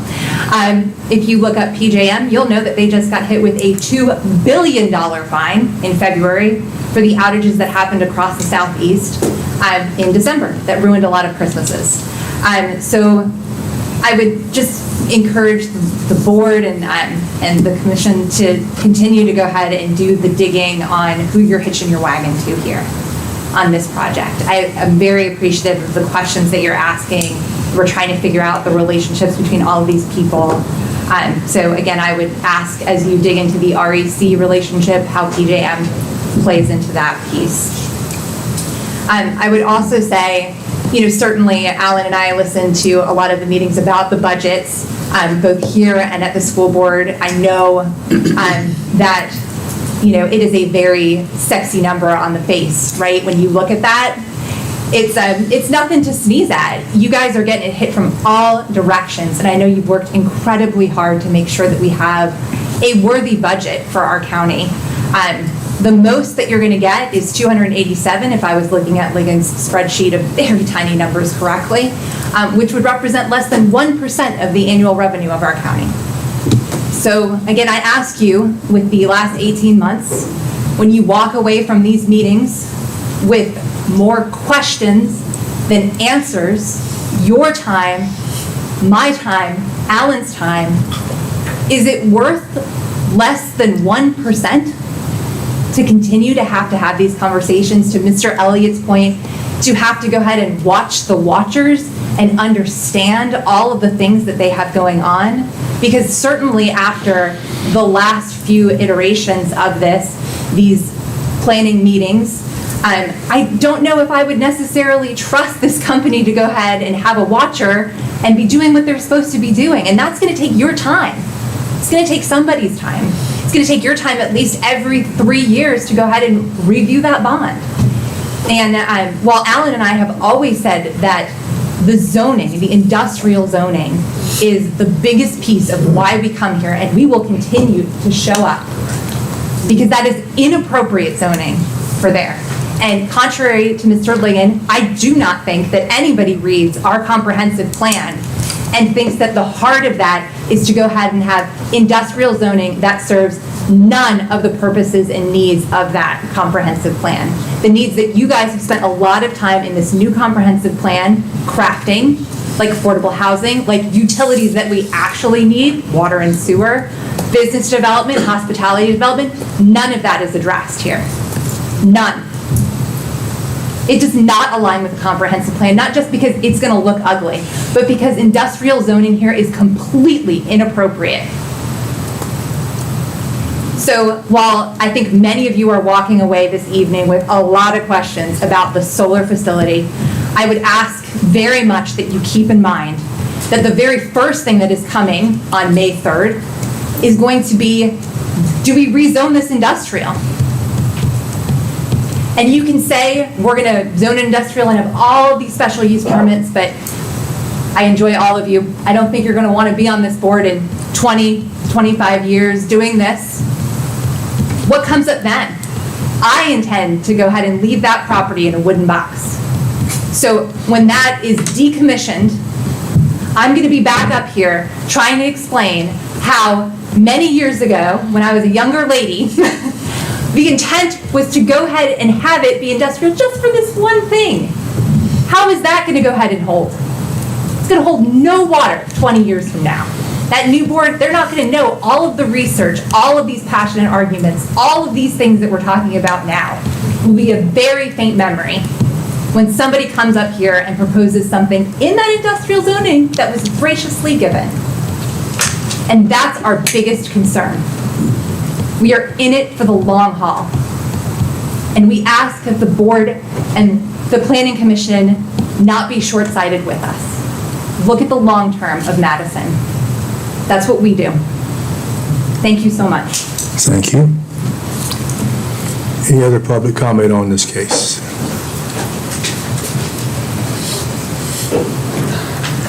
Good evening, Don McCowan with Piedmont Environmental Council. Like many of you all this evening, I'm still just reviewing and learning the details about this project, so I'm not prepared tonight to make a comment pro or con or against, but I did want to just point out a few items for your consideration that we've been dealing with in other localities and other projects that seem to be kind of pertinent to this project. The first is that in an earlier iteration of this project, we did do a preliminary analysis of the ag soils on that property. And again, this is just preliminary, but just for your kind of consideration, we did find that there are 26 acres on that property that are considered prime farmland, and 43 acres of that property are considered farmland of statewide importance. And so to the decommissioning, I guess, discussion, the relevance there, and this is what we've seen in a couple other projects recently, is if the consideration is to try to preserve prime farmland as best we can, there are a couple of things that localities should maybe consider. One is what the grading plan is. I know this site is relatively flat, but it's not totally flat, and so there presumably would be some grading, and that's something that other planning commissioners and area boards have had to kind of weigh into, and that's not always presented in the preliminary information that developers provide, but the more severe grading or extensive grading that's required, that does affect the viability of the agricultural production, after decommissioning someday. So I just offer that for your consideration. And then last point is related to that. I can't remember, and it's not mentioned in the packet, but I thought I had, in an earlier iteration, again, this project, thought there was some discussion about whether the facilities would be pole-driven as opposed to on a concrete footer. And again, there's a big difference, and both ways are viable options depending on the site, but that does make a big difference in decommissioning and viability of the parcel afterwards for agricultural production. So just wanted to mention those things for y'all's consideration. Thank you. Other public comment? Yes, sir. I'm Jim Smith from Brightwood. I've listened to these comments tonight as well as the previous project. In a former life, I spent about 45 years working with rural electric co-ops around the country and establishing programs in South Africa and Australia. In the financing and funding for the rural electric system, we started out under the Roosevelt administration with funding distribution cooperatives, wiring the barns so that folks in rural areas could have power. It progressed from then to have power supply cooperatives, and the power supply co-ops would first build transmission so that the accumulation of rural electric co-ops would form, the distribution co-ops would form power supply entities. The power supply entities then would buy from the best price for a power supplier. And now we have about 60 of the so-called generation and transmission or power supply co-ops. They're funded through federal government, by and large through U.S. Department of Agriculture, as well as Federal Financing Bank. But the whole issue is that in order to to secure the loans that they took out for power supply, and here in Virginia, Old Dominion purchased Clover, North Anna 2, part of that. In order to glue the users of the power, the distribution co-ops, to the mortgages that the power suppliers had, they are required that all the requirements for power of the distribution co-ops be purchased through the power supply co-op, Old Dominion. We've recklessly said that this deal is being cut between Rappahannock Electric and the promoter. That just simply doesn't happen. It has to go through Old Dominion and then Old Dominion back down to Rappahannock. Mr. Carpenter's questions on the efficacy of the distribution system are certainly spot on. They need to be addressed. We need to know exactly where the point of interconnection is. If it's between here and Pratt's, this person does not, or this promoter does not have the authority to string distribution lines from there to Pratt's. The utility is going to have to own those lines under state law.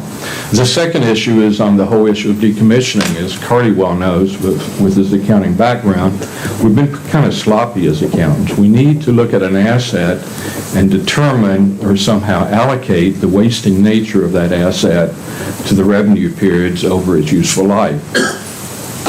And what we've done in the past is say, well, we have to place the asset into productive use, and so all the costs of installation go into the cost of the asset, which is going to be depreciated. And on the depreciation, we can certainly make some good estimations of the useful life through a myriad of different ways. But when it comes time to look at the cost, what we simply say generally is that, well, we'll assume that the cost of removal, decommissioning, equals the salvage value. That's a fairy tale. I started working with Federal Energy Regulatory Commission in creating a way to account for the cost of decommissioning of nuclear units, and it's well in excess of the historic cost of placing the asset in service. These folks, I'm sure, are not going to want to fund the cost of decommissioning or the cost of removal of these assets, because it's certainly going to be much, much higher than what it costs to put them in service. So if you want to protect the county, you have to make absolutely certain that we have enough and we have set aside, and trust the bonding authority. We've had problems in this county with them defaulting as well. So, thank you very much. Thank you, sir. Hi there, I'm Kim Smith, live in Brightwood. 2 years ago, on March 27th, 2021, I sent the Board of Supervisors and the Planning Commission a letter asking questions, not taking a position on the proposal. None of the questions I asked were adequately answered. So in the 2 years intervening plus, I'm assuming that you might. Some were mentioned by PEC, such as the soils. Some were mentioned by Mrs. Oot, such as the consistency of the panels themselves, the environmental impact. I am going to be resubmitting my 4-page letter to you. However, I will be adding who are the veterinarians for the sheep, who is the horticulturist for the flowers, who is the apiarist for the bees, and all those other lovely elements, because everything factors in to this proposal and what it is going to mean for our county. Thank you. Thank you, ma'am. Any other public comment at this time? Yes, sir. Good evening, Michael Yoder, owner of Yoder's Country Market, adjoining landowner. First of all, thank you so much for a whole lot of research on this project and many others. Really appreciate what y'all do for the county. The way the adjoining property is in corn and beans is great for Yoder's. But I totally understand if the Weavers and the other owners don't want to keep it that way.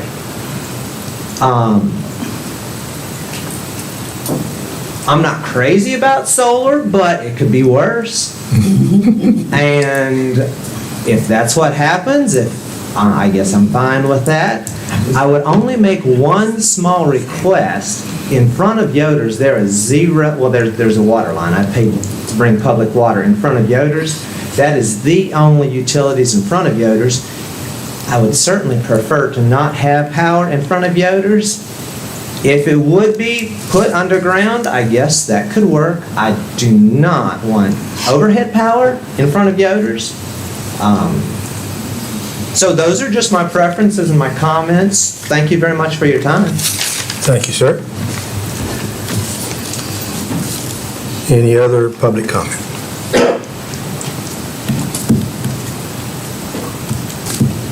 Okay, thank you. That being the case, we will move forward to case number SU-05-23-07. Mr. Ahmed Helmi has applied for a special use permit to operate an event venue on an A1 agriculture zone parcel. In the A1 zoning district, an event venue use is allowable by special use permit and is required to adhere to Articles 14-18 through 14.18.4 of the zoning ordinance. The applicant is seeking a special use permit to allow the entire 189.8 acre parcel to be utilized for the following uses. Up to 120 individual short-term lodging units. Lodging units would be cabin and/or tent-style units, and no cabin or tent would exceed 700 square feet of interior floor area. A spa/tent not to exceed 600 square feet of interior floor area. A lodge building containing a reception area and a restaurant/bar. The lodge building would not exceed 7,000 square feet of interior floor area. A maintenance/housekeeping building not to exceed 3,500 square feet of interior floor area. An employee housing building not to exceed 6,500 square feet of interior floor area. A storage shed not to exceed 1,200 square feet of interior space/floor area. And a pavilion not to exceed 3,500 square feet of interior floor area or space. The applicant has proffered a conceptual site layout/design, and the special use permit conditions eliminate large-scale outdoor events as an allowable use. The 189.8 acre parcel does not have a postal address, but is located on James City Road, Route 612, roughly 0.6 miles from the intersection of James City Road and North Seminole Trail, and is identified on Madison County's tax maps as 33-9E. This request also includes a second adjoining undeveloped parcel containing roughly 0.47 acres, identified on Madison County's tax maps as 33-8A. This parcel would be utilized as the principal means of ingress/egress to the site via Kirtley Road, Route 631. Okay, Ligon, anything to add there? So here is, you have a copy of the conceptual site master plan. And this has been circulated for a couple months. Just to kind of point out here, if you can see my cursor here, we do have the tent area of 120 tents. You have the parking, which would require about 165 spaces. We have the lodge, reception area, restaurant. There's also a pool, which has always been shown on the site plan. It's 2,400 square feet of total area, so it's a relatively small pool. We have the employee housing, very similar to the proposal that you saw on Fort Shop Road. Of course, we're just showing the one connection here to Kirtley Road. I did have a conversation, you see the email I sent to VDOT, and I've had several conversations with them. They will review any entrance at a site plan level, but I think it's safe to, it's going to be a commercial entrance. Turn lanes are probably unlikely. We did talk about the traffic and the potential impact. you're probably looking at peak season, full occupancy with employment. I think you could probably go between anywhere between 400 to 600 trips a day. That's really on the high end, but that might be the peak. You're probably more in the 200 to 300 trips, again at full capacity. These special use conditions have been adapted from the Kirtley Road site to fit this site. From what you have in the packet, I will just, again, as the ad says, there are no events that would take place. It's not going to be, event venue is a little bit misleading. It's really it's a campground. It's a resort, kind of a rural resort as it used to be called.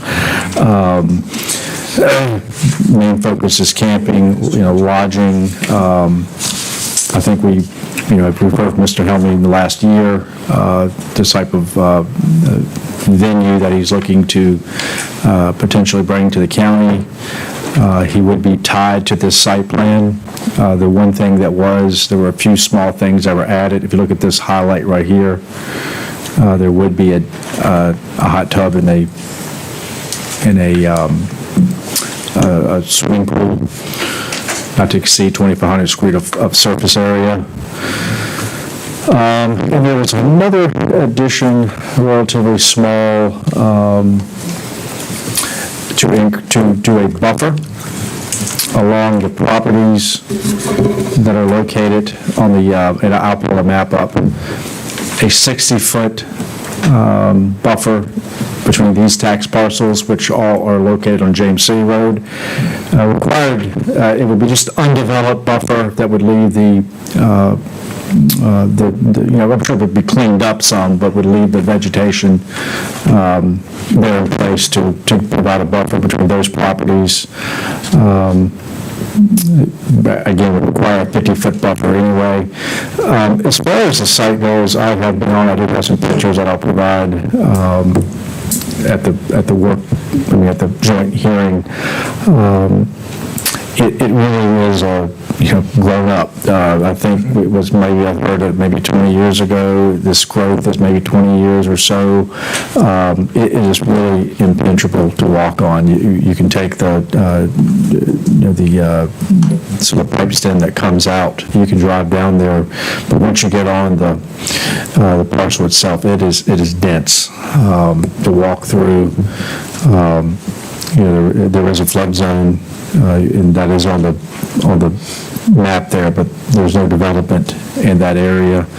I'm trying to think here. I'll just go to the map here. We'll grab this, but I think there's a little more tweaking to the conditions that can be done. Obviously, based on any comment that we get, anything that the Plan Commission Board might think needs to be added, but again, I know we've seen these conditions for a while now. They just have been manipulated to fit this site.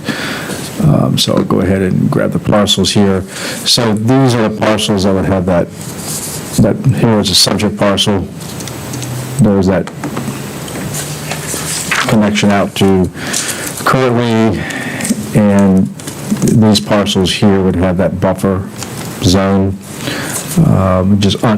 And I think the intent, and Mr. Helmy can talk about it, is to try to leave as much of this buffering as possible. And as you can see, here is the site. I mean, I think I've gotten to, I've been in this area, and again, it's thick. And I've observed the property from here, and I have some photos I can provide, but and of course here on James City, where it connects to James City, but as you can see from the site plan, the development here is the river. I'll put the flood map on. Your development is in this lower area. And it would be a nice buffer from here to these properties as well.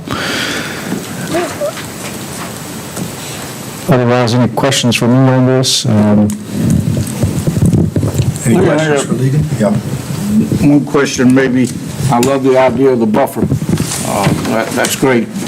But the road that's coming out to Kirkley Road there, where the entrance is going to be, is there some way that maybe we could ask the applicant if he wanted to put some leafing cypress or something there to where it would cover that road to where the neighbors wouldn't see all the traffic come in and out?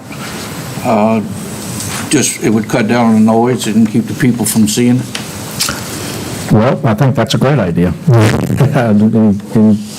To sort of plant rows down here, I mean, it's 50 foot, so it would leave some, you could have a ability to buffer each side. Would that be an issue? No, it wouldn't be an issue, actually. I think it's a very good idea. Yeah. Yep. I mean, the width of the driveway is around 20 feet, so we have ample, on both sides, ample space. Just whatever to protect the noise and the view of the traffic in and out. Yep, we can add that as a condition.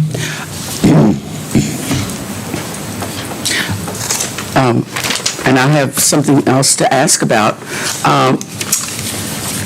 Thinking, we've heard some of it tonight, and I think it's very wise that we think ahead.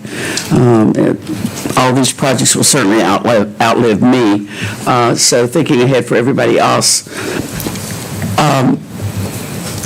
The facilities on the property would be monitored, I suppose, by like health department or whatever to make sure, for instance, that these sewage treatment places are working, or who does that? And I'm not sure how that works on an event, like a place like this. That's one thing. And the other thing is, if at some point down the road, hopefully a long time from now,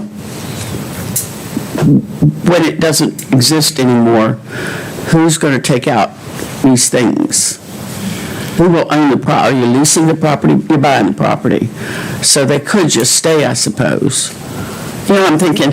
Yeah. Or if you sell it or whatever. That part doesn't matter, except that down the road, years from now, we no longer have a money-making thing there. Does it matter? Maybe it doesn't matter to us since it's private property at that point. So I think usually one of the concerns regarding these structures and these improvements is the view shed. No, I'm just thinking ahead to, but if it's private property, really. Decommissioning? Yeah, well, it's like decommissioning, sort of, yeah, I guess. Yeah, I would just say it's probably not, like you said, private property. It's probably, the owner would have, I think, enough motivation to try to keep the property. Well, that's what I'm saying. It probably is not applicable. Yeah, there's a saying that more buildings are torn down than that fall down. So, it's quite possible if maybe many years this runs its course, I don't know, that maybe the site would, be changed or developed for something else, or just go back to where it was. But I mean, that, the lifespan of some of these buildings and the structures would easily be, well past anybody in this room being around. So I don't worry about it too much, but I don't think That's our job. And the other thing is, though, if it should change, do we address that? I didn't see it. If it changes from this particular usage at this point and to another kind of, does he have to come back for anything? I mean, I know it's right. I mean, say if we want to become a summer something camp. else. Right, so a summer camp, they would have to come in and do amended. Okay, just so long as that's there, right? Mr. Chairman, I have a question. Yes, sir. Will each cabin tent have its own well and septic system? Or are you doing a community well and community septic with discharge and all? Which? You're shaking your head, which one? No, I'm waiting for you to finish your question. Should I answer? Yeah. Yeah, okay. So it will be a community well, probably we'll have 2 wells on the property, and usually we need one for backup, but it's a community system, and the way we would design it is probably would have the storage and if treatment is needed and filtration inside the maintenance building. and then we'll have pumps that distribute the water across the whole property. You'll have a holding tank and pumps in the holding tank to pump out your water. What about your waste disposal? I mean, thank you. It depends on the soil study, but our assumption is that it's going to be a subsurface system with drainage fields.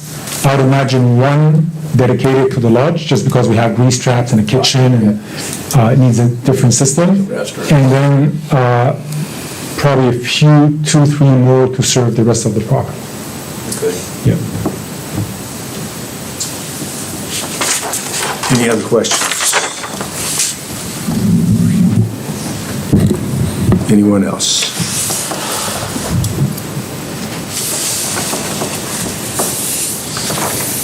Yeah, just one comment. Based on the Route 29's corridor study and all that, I like to see the fact that Kirtley Road is being used. That goes along with the Route 29 corridor idea of having parallel roads rather than coming directly off of Route 29 with everything. And if I remember correctly, there is an existing entrance that Prince Michelle Vineyard uses there, right? That's got turn lanes and crossover and all that already in place. That's right there, 29.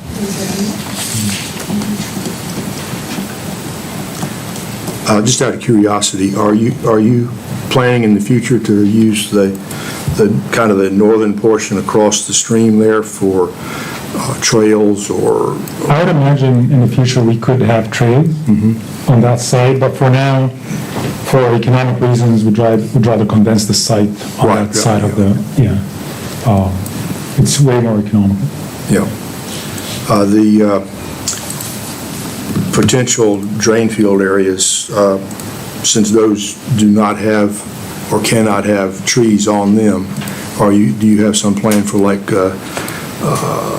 meadow areas or something like that for the people to walk through and so forth? Yeah, it's usually like meadows, lawn, but we can't do much above those drainage fields. Yeah, so it's just plain. Sometimes people use them for like activities and but yeah. But basically, you're hoping to leave most of the trees, other than what you have to cut for paths and so forth, as part of the actual site. Yeah, that's primarily the concept. That's why people would come and stay on this property. The forest, if it was cleared, I wouldn't have put it, I wouldn't have considered it, So I would imagine with this size of project, and just to give you an order of magnitude, I would imagine clearing out of the 110 on that side of the property, I would imagine maybe clearing 15 acres out of the 110, just for roads. And we're very granular when it comes to clearing the trees for the tents. We just do it on the spot. We stake each cabin because we want to maintain the privacy, and so it becomes really, it's done on the property, on the ground, and we stake them each tent. So it's not like one size fits all. Right. Yeah. What's your cabin design? We weren't going to have cabins on the last one, right? It was just the tents. Actually, we did have. Yeah, they moved that. They're mostly glass, trying to bring the outside in, so they're mostly like glass. We try to make it look as much as possible as a tent, but it's not really a tent. It's insulated. It fits for like colder seasons, but it's mostly glass, I'd say. And it's some of them would fit like larger families, like 4 individuals or 5. The rest would be like for couples, for 2 individuals. Yeah. Are these they're prefab units that are brought in? Yeah, okay. I remember on the previous site, you were talking about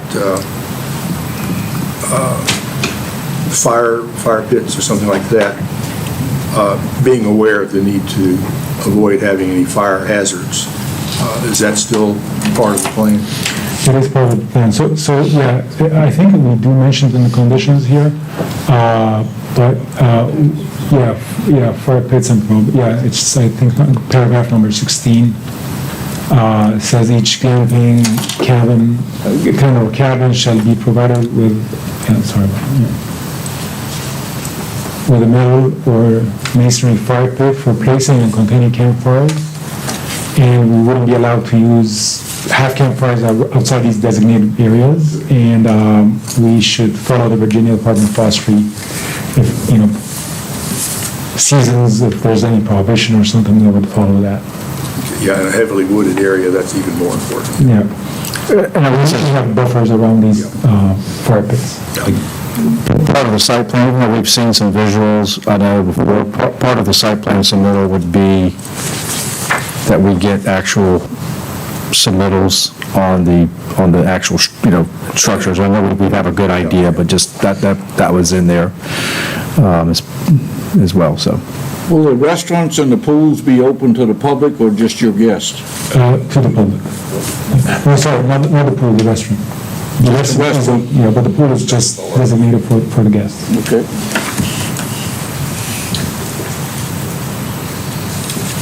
Any other questions?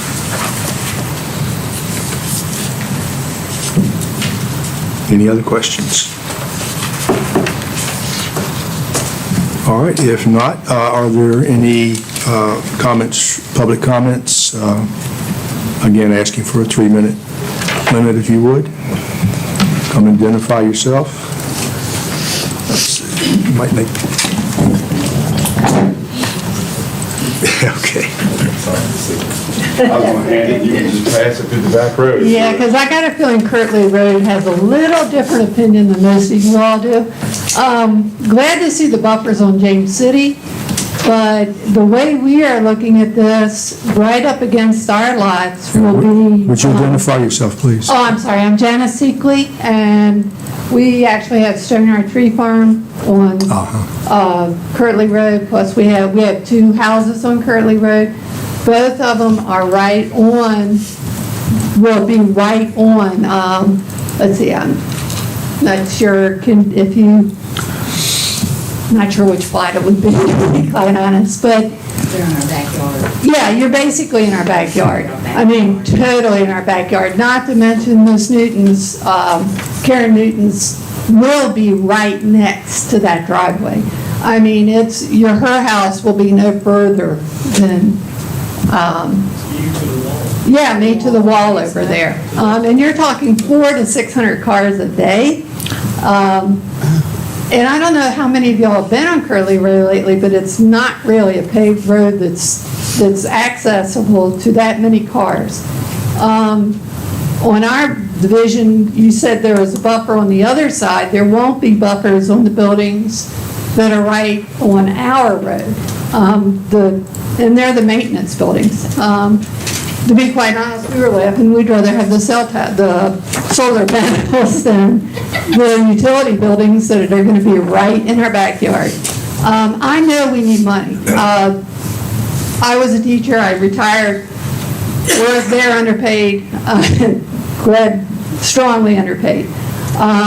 But we also have to be careful about, like I say, the worst one I feel about is Miss Newton. I don't think you all are really, when you say, if you go to that property, you look at her house, that main entrance is going to be so close to her house, it's ridiculous. I mean, I understand people can put something there and, glamping, we're campers. We like to camp. I like camping areas.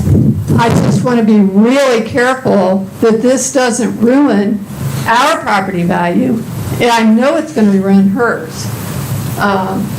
Anybody? Yes, please, let's do this. I'm sorry. You have any other comment? No. Okay. Next comment, please. Identify yourself. Yes, sir.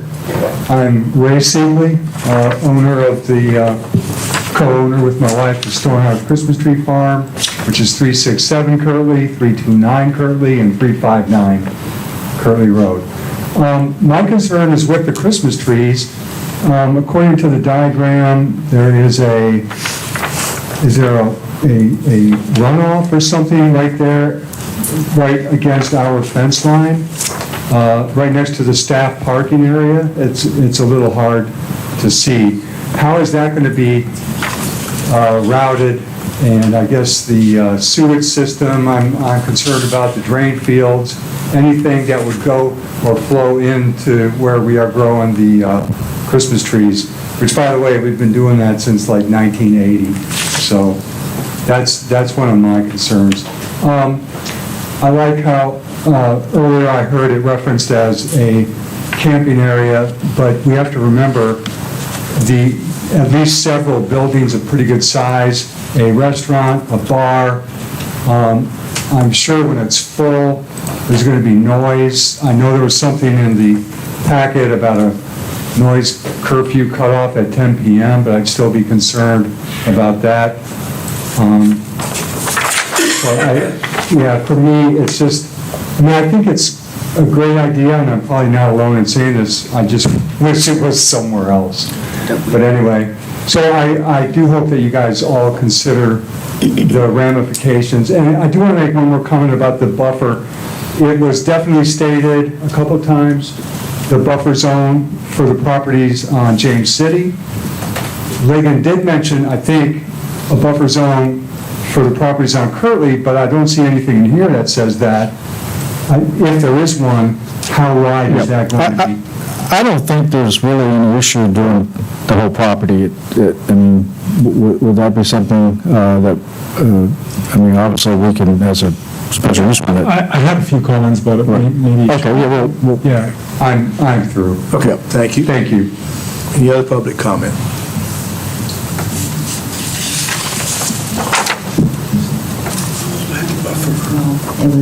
Hi, I'm Kathy Mills. How are y'all doing?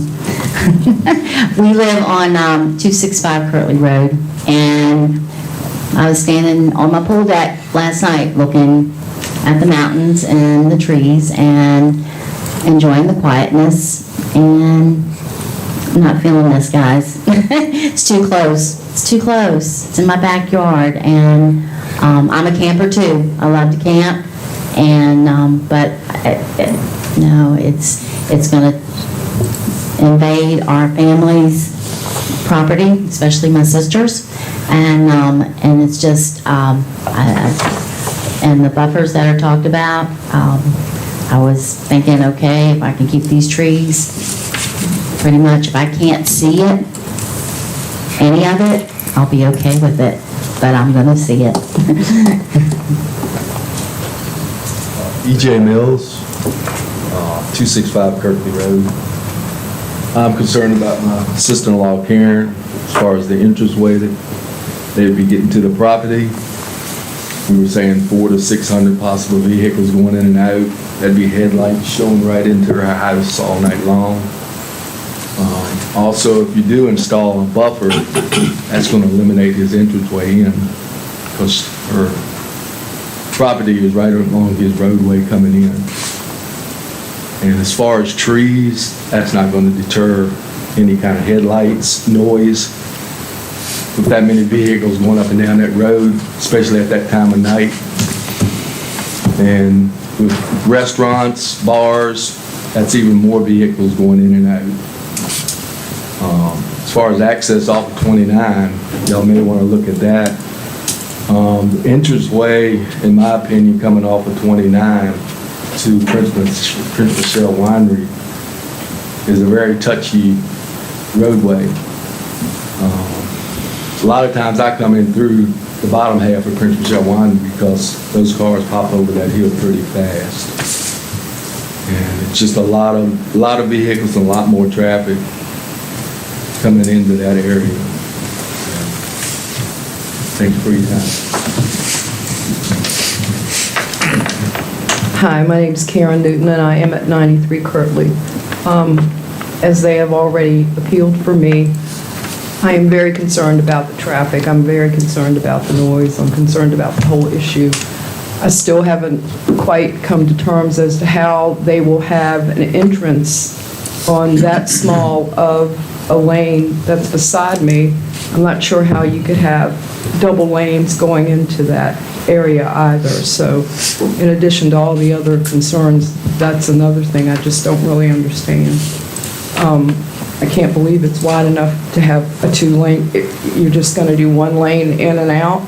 I can't believe it's wide enough for 2 lanes of traffic. But the biggest thing is the whole idea of it being so close to my house. Thank you.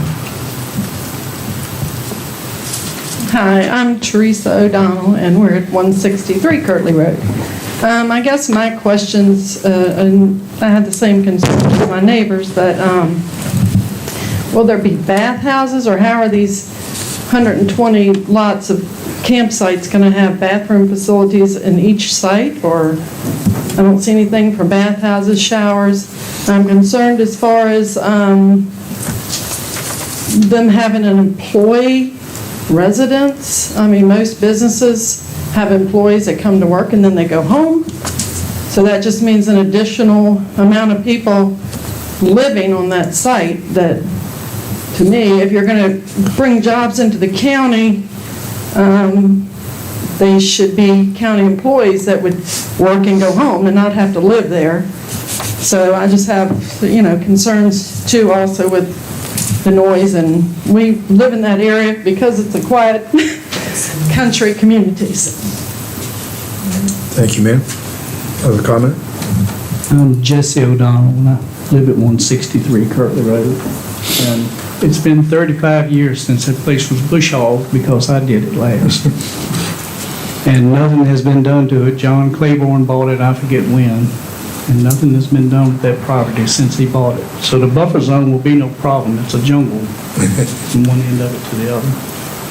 But it's just, I don't know, everything has been said that probably needs to be said, but I think you're just trying to find another place to put it because it didn't make it somewhere else. And I don't want it in my backyard either. So I thank you. Okay, any other public comment?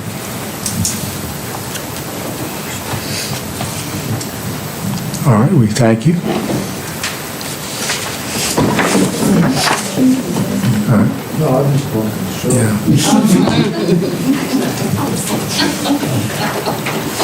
Just so I can, I'm Sarah Wills, and I live on 999 James City Road. So I've heard the Kirtley folks, and I think they've got more of issues than I do.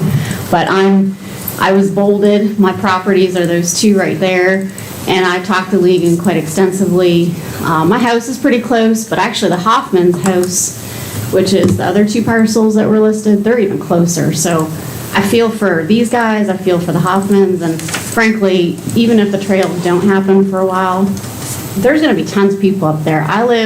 There's a high spot there, and everyone gravitates towards high spot, and there's good views over there. I don't want to tell anybody that.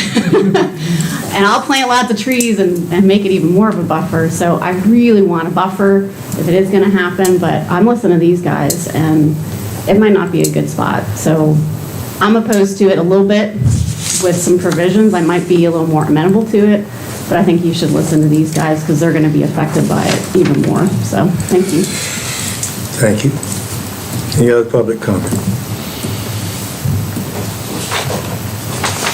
Mr. Helmy, you said you had some responses? Yeah, so on the traffic, we did a traffic generation study for another project.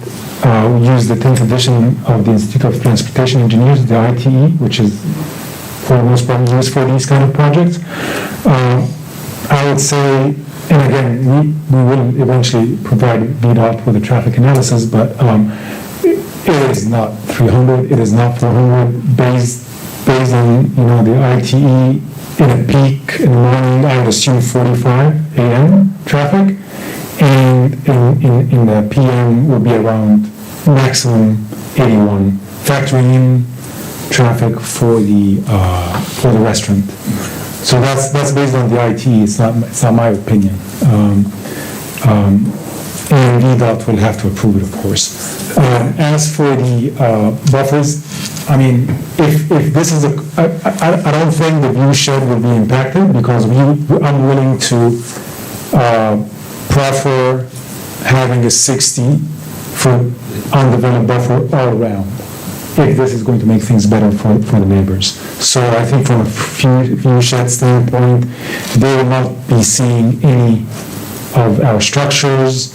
And for the most part, we have intentionally located the 120 tents so far away from all neighbors as much as possible. So this is where most of the people, of the guests stay and spend their time in their cabins, walking the trails. I mean, when you hike on a trail, you're just enjoying nature, you're not really loud or, so for the most part, even if they're walking the trails, I don't see much noise happening. We will, of course, respect all the proffers, meaning the quiet hours. And to Logan's point, we will not be having any musical events, although the name, it says event in the venue, but we will not have any electric, I mean, it's all like, if we have events in the morning, it's going to be like acoustic guitar. And I think in the proffers, we do mention we won't have any amplified music. Yeah, thank you. I mean, Prince Michelle is. They have live music. They have live music there, but we will not, maybe wineries have a different ordinance, but we will not have that. Yeah, and I have to agree with Ahmed on the traffic. A house is generally about 10 trips a day.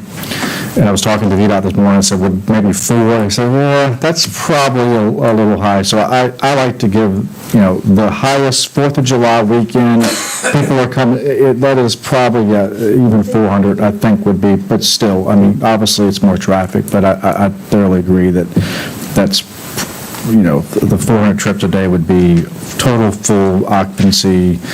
It would probably be very hard for that number to really come to fruition, but again, I'd rather shoot high and come in low, but I totally agree with what he's saying there. And these are international standards based on the capacity and the density of the project.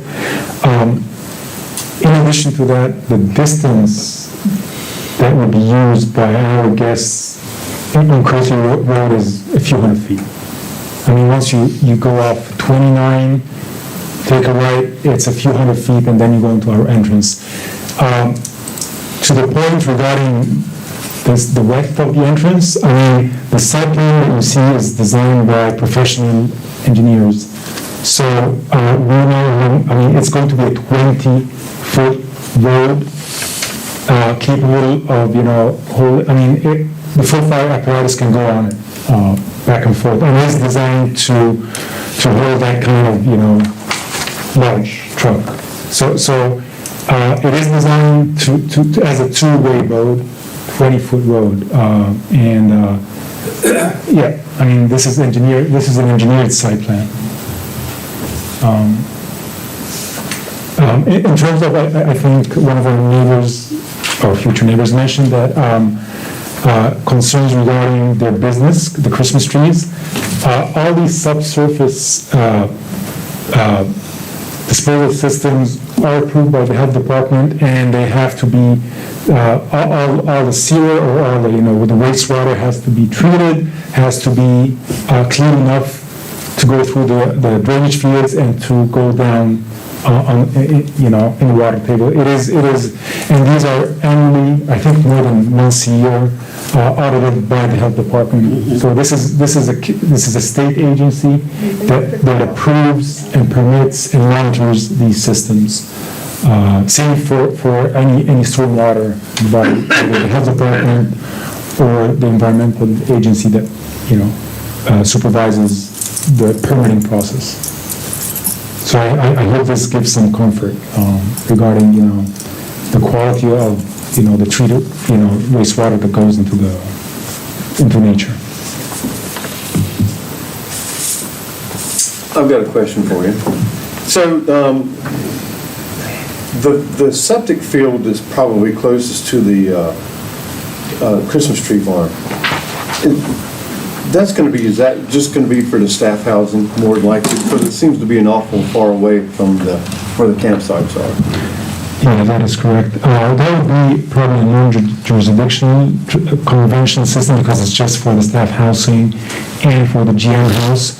So you won't have like pre-treatment subsurface How many tanks. people are going to be in that staff housing? So we're assuming around 25, I believe, in the conditions, 25 individuals, plus a GM house that is a separate structure.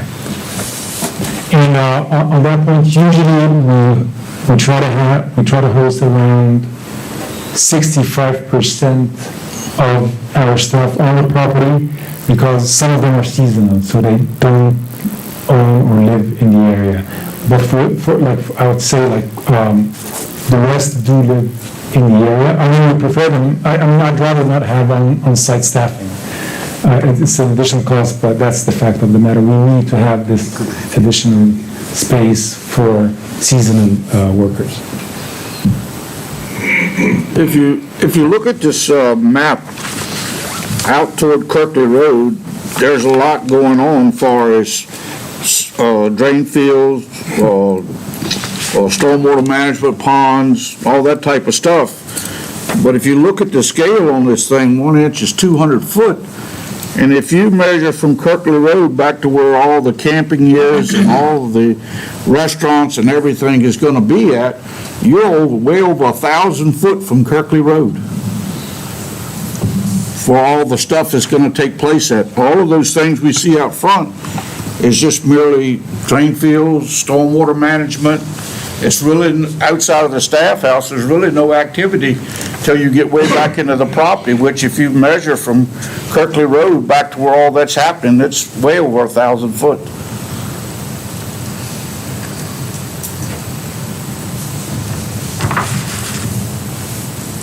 When we start talking about the buffer, there's really no need in taking down really any buffer around the property line anyway, is there? Well, I mean, it's all heavily wooded right now, so. You're just gonna leave that? Yeah, just leave it. Yeah. That's what I'm saying. You're pretty much going to leave that. You're going to cut in a road, what's in the woods now, to where the staff housing is, which is closest to the neighbors, what I'm kind of trying to get at. And so you're just going to cut a road in, and all the trees are going to pretty much remain. Yes, sir. You're going to clear a spot for the structure of the house, the drain field, which is above that anyway. So as to what Pete just said, there could be, if you scale it off, 150 feet or so from the property line to where the road's going to be anyway, the way I see it. Yeah, it looks like it's already kind of, that's 60 feet right there.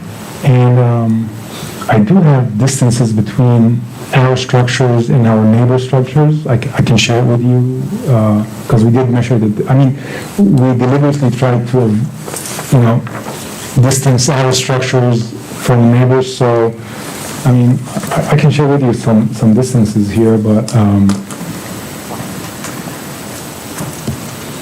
definitely, it's going to be beyond 300 feet from any of these structures to the closest neighbor. Way more, I think way more than that.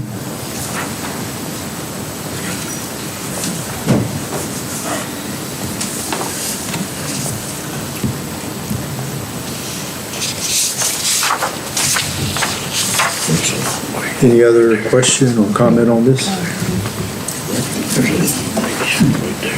Any other public comment on this?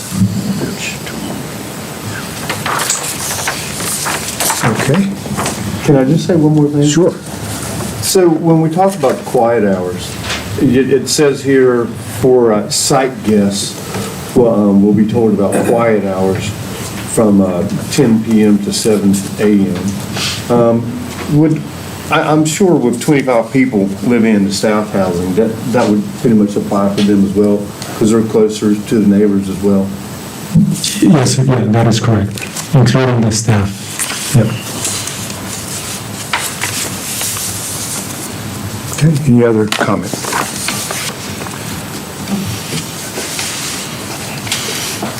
All right, if not, we have just basically some previews of the next scheduled meeting. If you want, Chairman, I can just kind of, I know you don't have to read them to you, but I can just give you a quick That last time. overview. Kind of getting late. People have had a chance to leave, and then we'll go. Right, okay.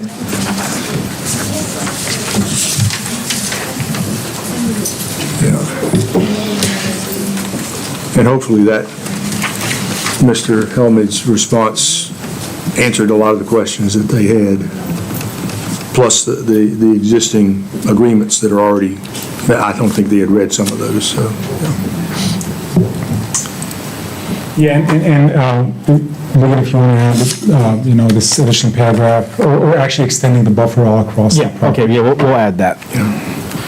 5542A. Extending a buffer or just basically leaving it? Leaving, yeah. Well, I mean, he's already tied to the site plan. I mean, he's tied himself to the site plan. So it's really, if you look at it, it really looks to me that you're going to have more than 60 feet, but at least, the property in its condition will say 60 feet undeveloped. That'd have to be amended, but again, he's already tying himself to the site plan with maybe some deviations here or there, so. Can I make a comment about that, which is good and bad, I guess? So I've measured out what the site plan is, and there really is, except for that one stormwater pond, there is about 100 feet from any of the stuff that is drawn on that. Right. So that's good, and I think the 60 feet that is being promised or proffered possibly for my side, I would like to say 100 feet, non-disturbance, limits of disturbance be outside of that, keep it what it is for the vegetation, and no trails, no development, no nothing. So I propose 100 feet of non-disturbance around it. So, but I think the only spot is that potential stormwater pond by the Christmas tree. That does encroach on the 100 feet as I measured it, so. I think I may be wrong, I haven't ran into this yet, and Sean can say whatever, but we kind of led everybody that was here into thinking that this topic was over, and now we're continuing that discussion, which I don't think is favorable. Thanks. Okay, Logan, Hey, that was on us, ma'am, not you. I measured it, so I just wanted to make that. We'll talk about it and see if we can. So Mr. Weaver has applied to construct an automotive repair shop, roughly 300 square feet. It'll be a metal frame building, with a bathroom as required. It's on Shelby Road. He has everything in the septic department. They should have that approval. This will be June 7th, so just giving you a heads up, fairly straightforward. We know all about garages around here. The second one. there's no other buildings on this parcel? No, that's undeveloped, that's correct. No issues with it. Good site distance. The second one will go back up to Kirtley Road, and you do have the subdivision in your packet, Mr. Brown. Here is where are we at? Right here. This parcel, by right subdivision, as you can see from the survey, Mr. Clatterbuck, Anthony Clatterbuck, is acting on behalf of the applicants as an agent. We'll just get to this right here. This site, we have had some issues with junk cars on this site. We've been to court over it. It was cleaned up a little bit, and then more cars come back. I'm of the opinion until we can get the junk cars now, we have over 5 junk cars, so there's 4 or 5 back here. I'm of the opinion we're not going to entertain the subdivision until we're in compliance with the junk car, getting the junk cars off the property. My fear is that the junk cars will migrate to the 5 acres, the residue parcel. Went out the other day, inspected it. and there's a lot of, it's all throughout the property. There's a lot of cars and vehicles, and again, my fear is that they'll all just migrate, and That's the other side of my property, but seriously, if my beans on one side and Bram's on the other side. Right, she's, You want a 100-foot buffer on that one, too? yep. And Sarah is on our Board of Zoning Appeals, by the way, if you haven't met Sarah. But Hear what y'all say. I am going to talk, I mean, the assumption is that they're trying to sell these lots, and it would make sense that it be cleaned up before it's subdivided, if you're going to sell it. But again, my fear is, we can talk about junk cars. I want to bring this up maybe at a later date. We have, in our ordinances, you can't have more than 5 inoperable vehicles. What's amazing how many of these cars that look like they're not operable, but according to people who on the land, let's start up in 5 minutes. So we might need to visit that, just saying that you can't have more, if the car is not titled to you or someone lives on the property, maybe something we need to explore. But with this one, I will talk to Mr. Clatterbuck and just tell him that we need to get this in compliance before we entertain this. Is that by right? Like, Yes, it is. Mhm. Is there an entrance on the residue? So right here, there is an existing entrance.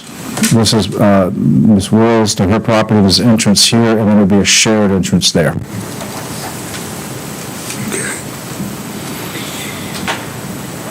Other than the existing barn, is there any house on this? Yeah, right here is that house, is kind of right in there, and there's a barn. There's a barn would be right here, existing barn. Sorry, the barn's to the right, it's in that square, Lincoln. Right here.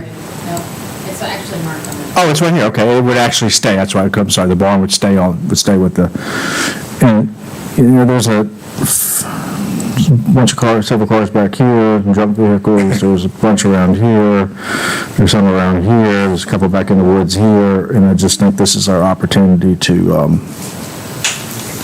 get this squared away, because we've gone back and forth with it for a couple of years now. Is it okay if I ask the board a question? No, it's not contentious. So the drain field that they've got planned there, that's in the middle lot, so that goes into that buffer, that setback. I'm assuming the buffer is just for, that setback is just for structures, correct? That's right. So that septic is on a hill draining down the map, the bottom. And the only place to put the house appears to be below downgrade of the septic field. So that was something I mentioned in the meeting. May not be the time and place, but it is a concern of mine. I just question that lot. Is it actually buildable, frankly? That actually happens all the time. Does it? Mm-hmm. Pump up to it. I mean, you can. Not ideal, but you can't pump to it, yeah. It was a question, I wasn't sure. It just looked a little odd to me. Yeah. Okay, so again, I just want, that's kind of where that one is. Okay. The last one is the, Can I? yes, sir. So I'm just kind of curious when I'm looking at this entrance for the other two. Does that require a road maintenance agreement for 2 of them to be sharing one, or I'm just?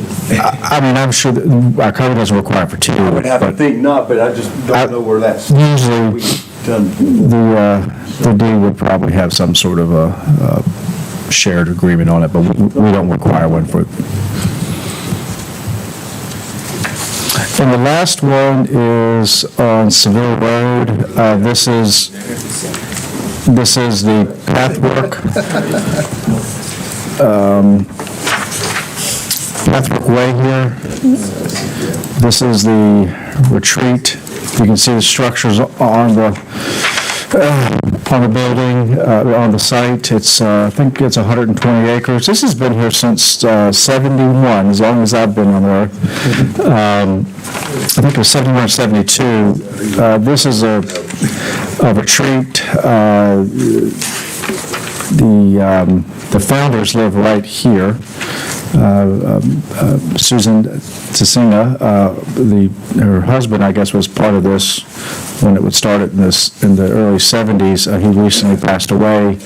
So they are selling this property.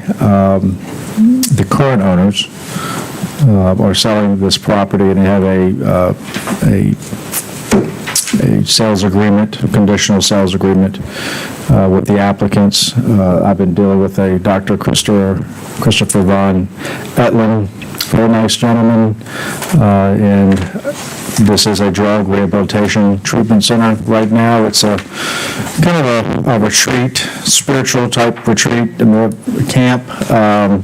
It's Pathwork Way. I think most people in Madison are familiar with it.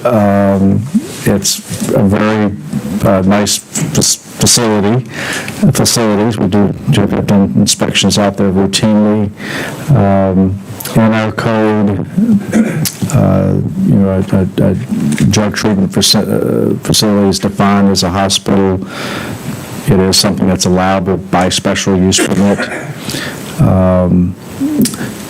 You do see he did provide a narrative of what they do. Drug treatment facilities, the daily rate.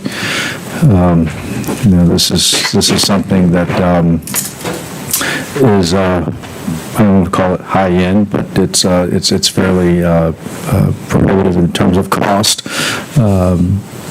But he will be at the next workshop to answer questions.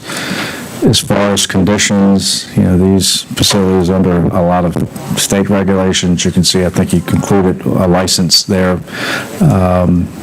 If there are conditions as far as occupancy, which I know that they have to follow state guidelines when it comes to occupancy and the type of facilities. I will think of some between now and then off the top of my head.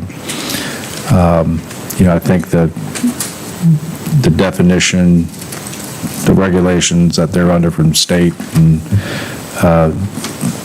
are probably enough conditions as it is, but if there's something that I can think of, or maybe we limit the expansion, that might be something to think about. So, Again, is this place also going to take mental patients, and going to take people from out of town? I would assume everybody's from, most are out of town. I would just read the narrative. I don't think that They're crazy people, man. we don't have to input. It will be packed. It will be packed. No, joking aside, it will be packed. I've got a lot of experience looking into these types of facilities. It's needed, and there usually are some mental issues involved. Are they going to put fencing around this so they don't come to my house? They say it's, But it is a great, honestly, great location. They're gonna have a gate. it's a day treatment only. That was my question. It's day treatment only, right, Lee? That one, you can just walk right That's in. called, actually. That's right. Have a guard to come and go. There'll be overnight people, right? That's, Yeah, I'm not this really. description here says that they're day treatment only.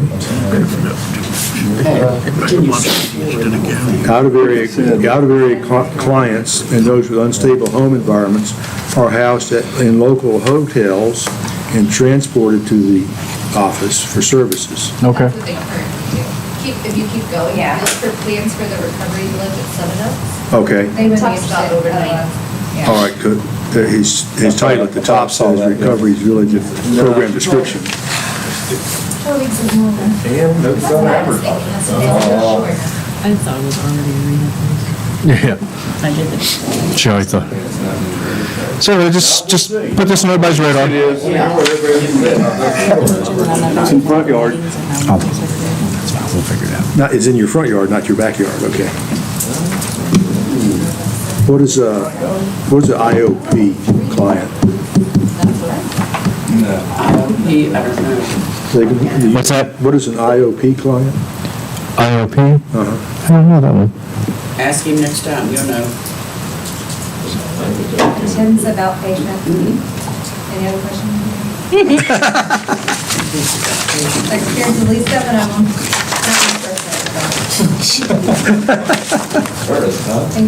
Including Scientology. Absolutely. Just come under tourism. That's what I'm curious about. I don't know how it's going to fall in the tax base comparatively to Todd. Okay, yeah, they will remain on, those who elect to utilize them will remain. Yeah, I don't think it would be considered a transient. No. Yeah, I mean, transient tax, yeah. Glad to hear you people getting the questions out now, as we talk about this in fresh basis. I would hope so, out of respect for patients. Right, it's a hospital, remember? That's the theory for the use permit, isn't it? Or that it's a hospital? Yeah, if you look at our definition of hospital it expands about drug, it's, some of the language could be tweaked to be modernized a little bit, but. No, I'm just kidding. You know, we have been there. Tracy knows too. Well, the clients are probably not a whole lot different than the ones that's already got or had. That's the conversation. Okay, any other, anything to add on that? Counting the days. Well, it'll be less than 3 hours, I don't know. Any additional items? Move to adjourn? No. Second. Move to adjourn, second. All in favor? Aye. Any opposed? Nobody ever says they're opposed. About adjournment? Yeah.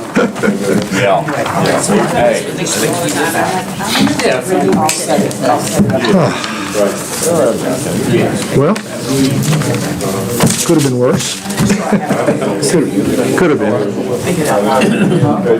Yeah.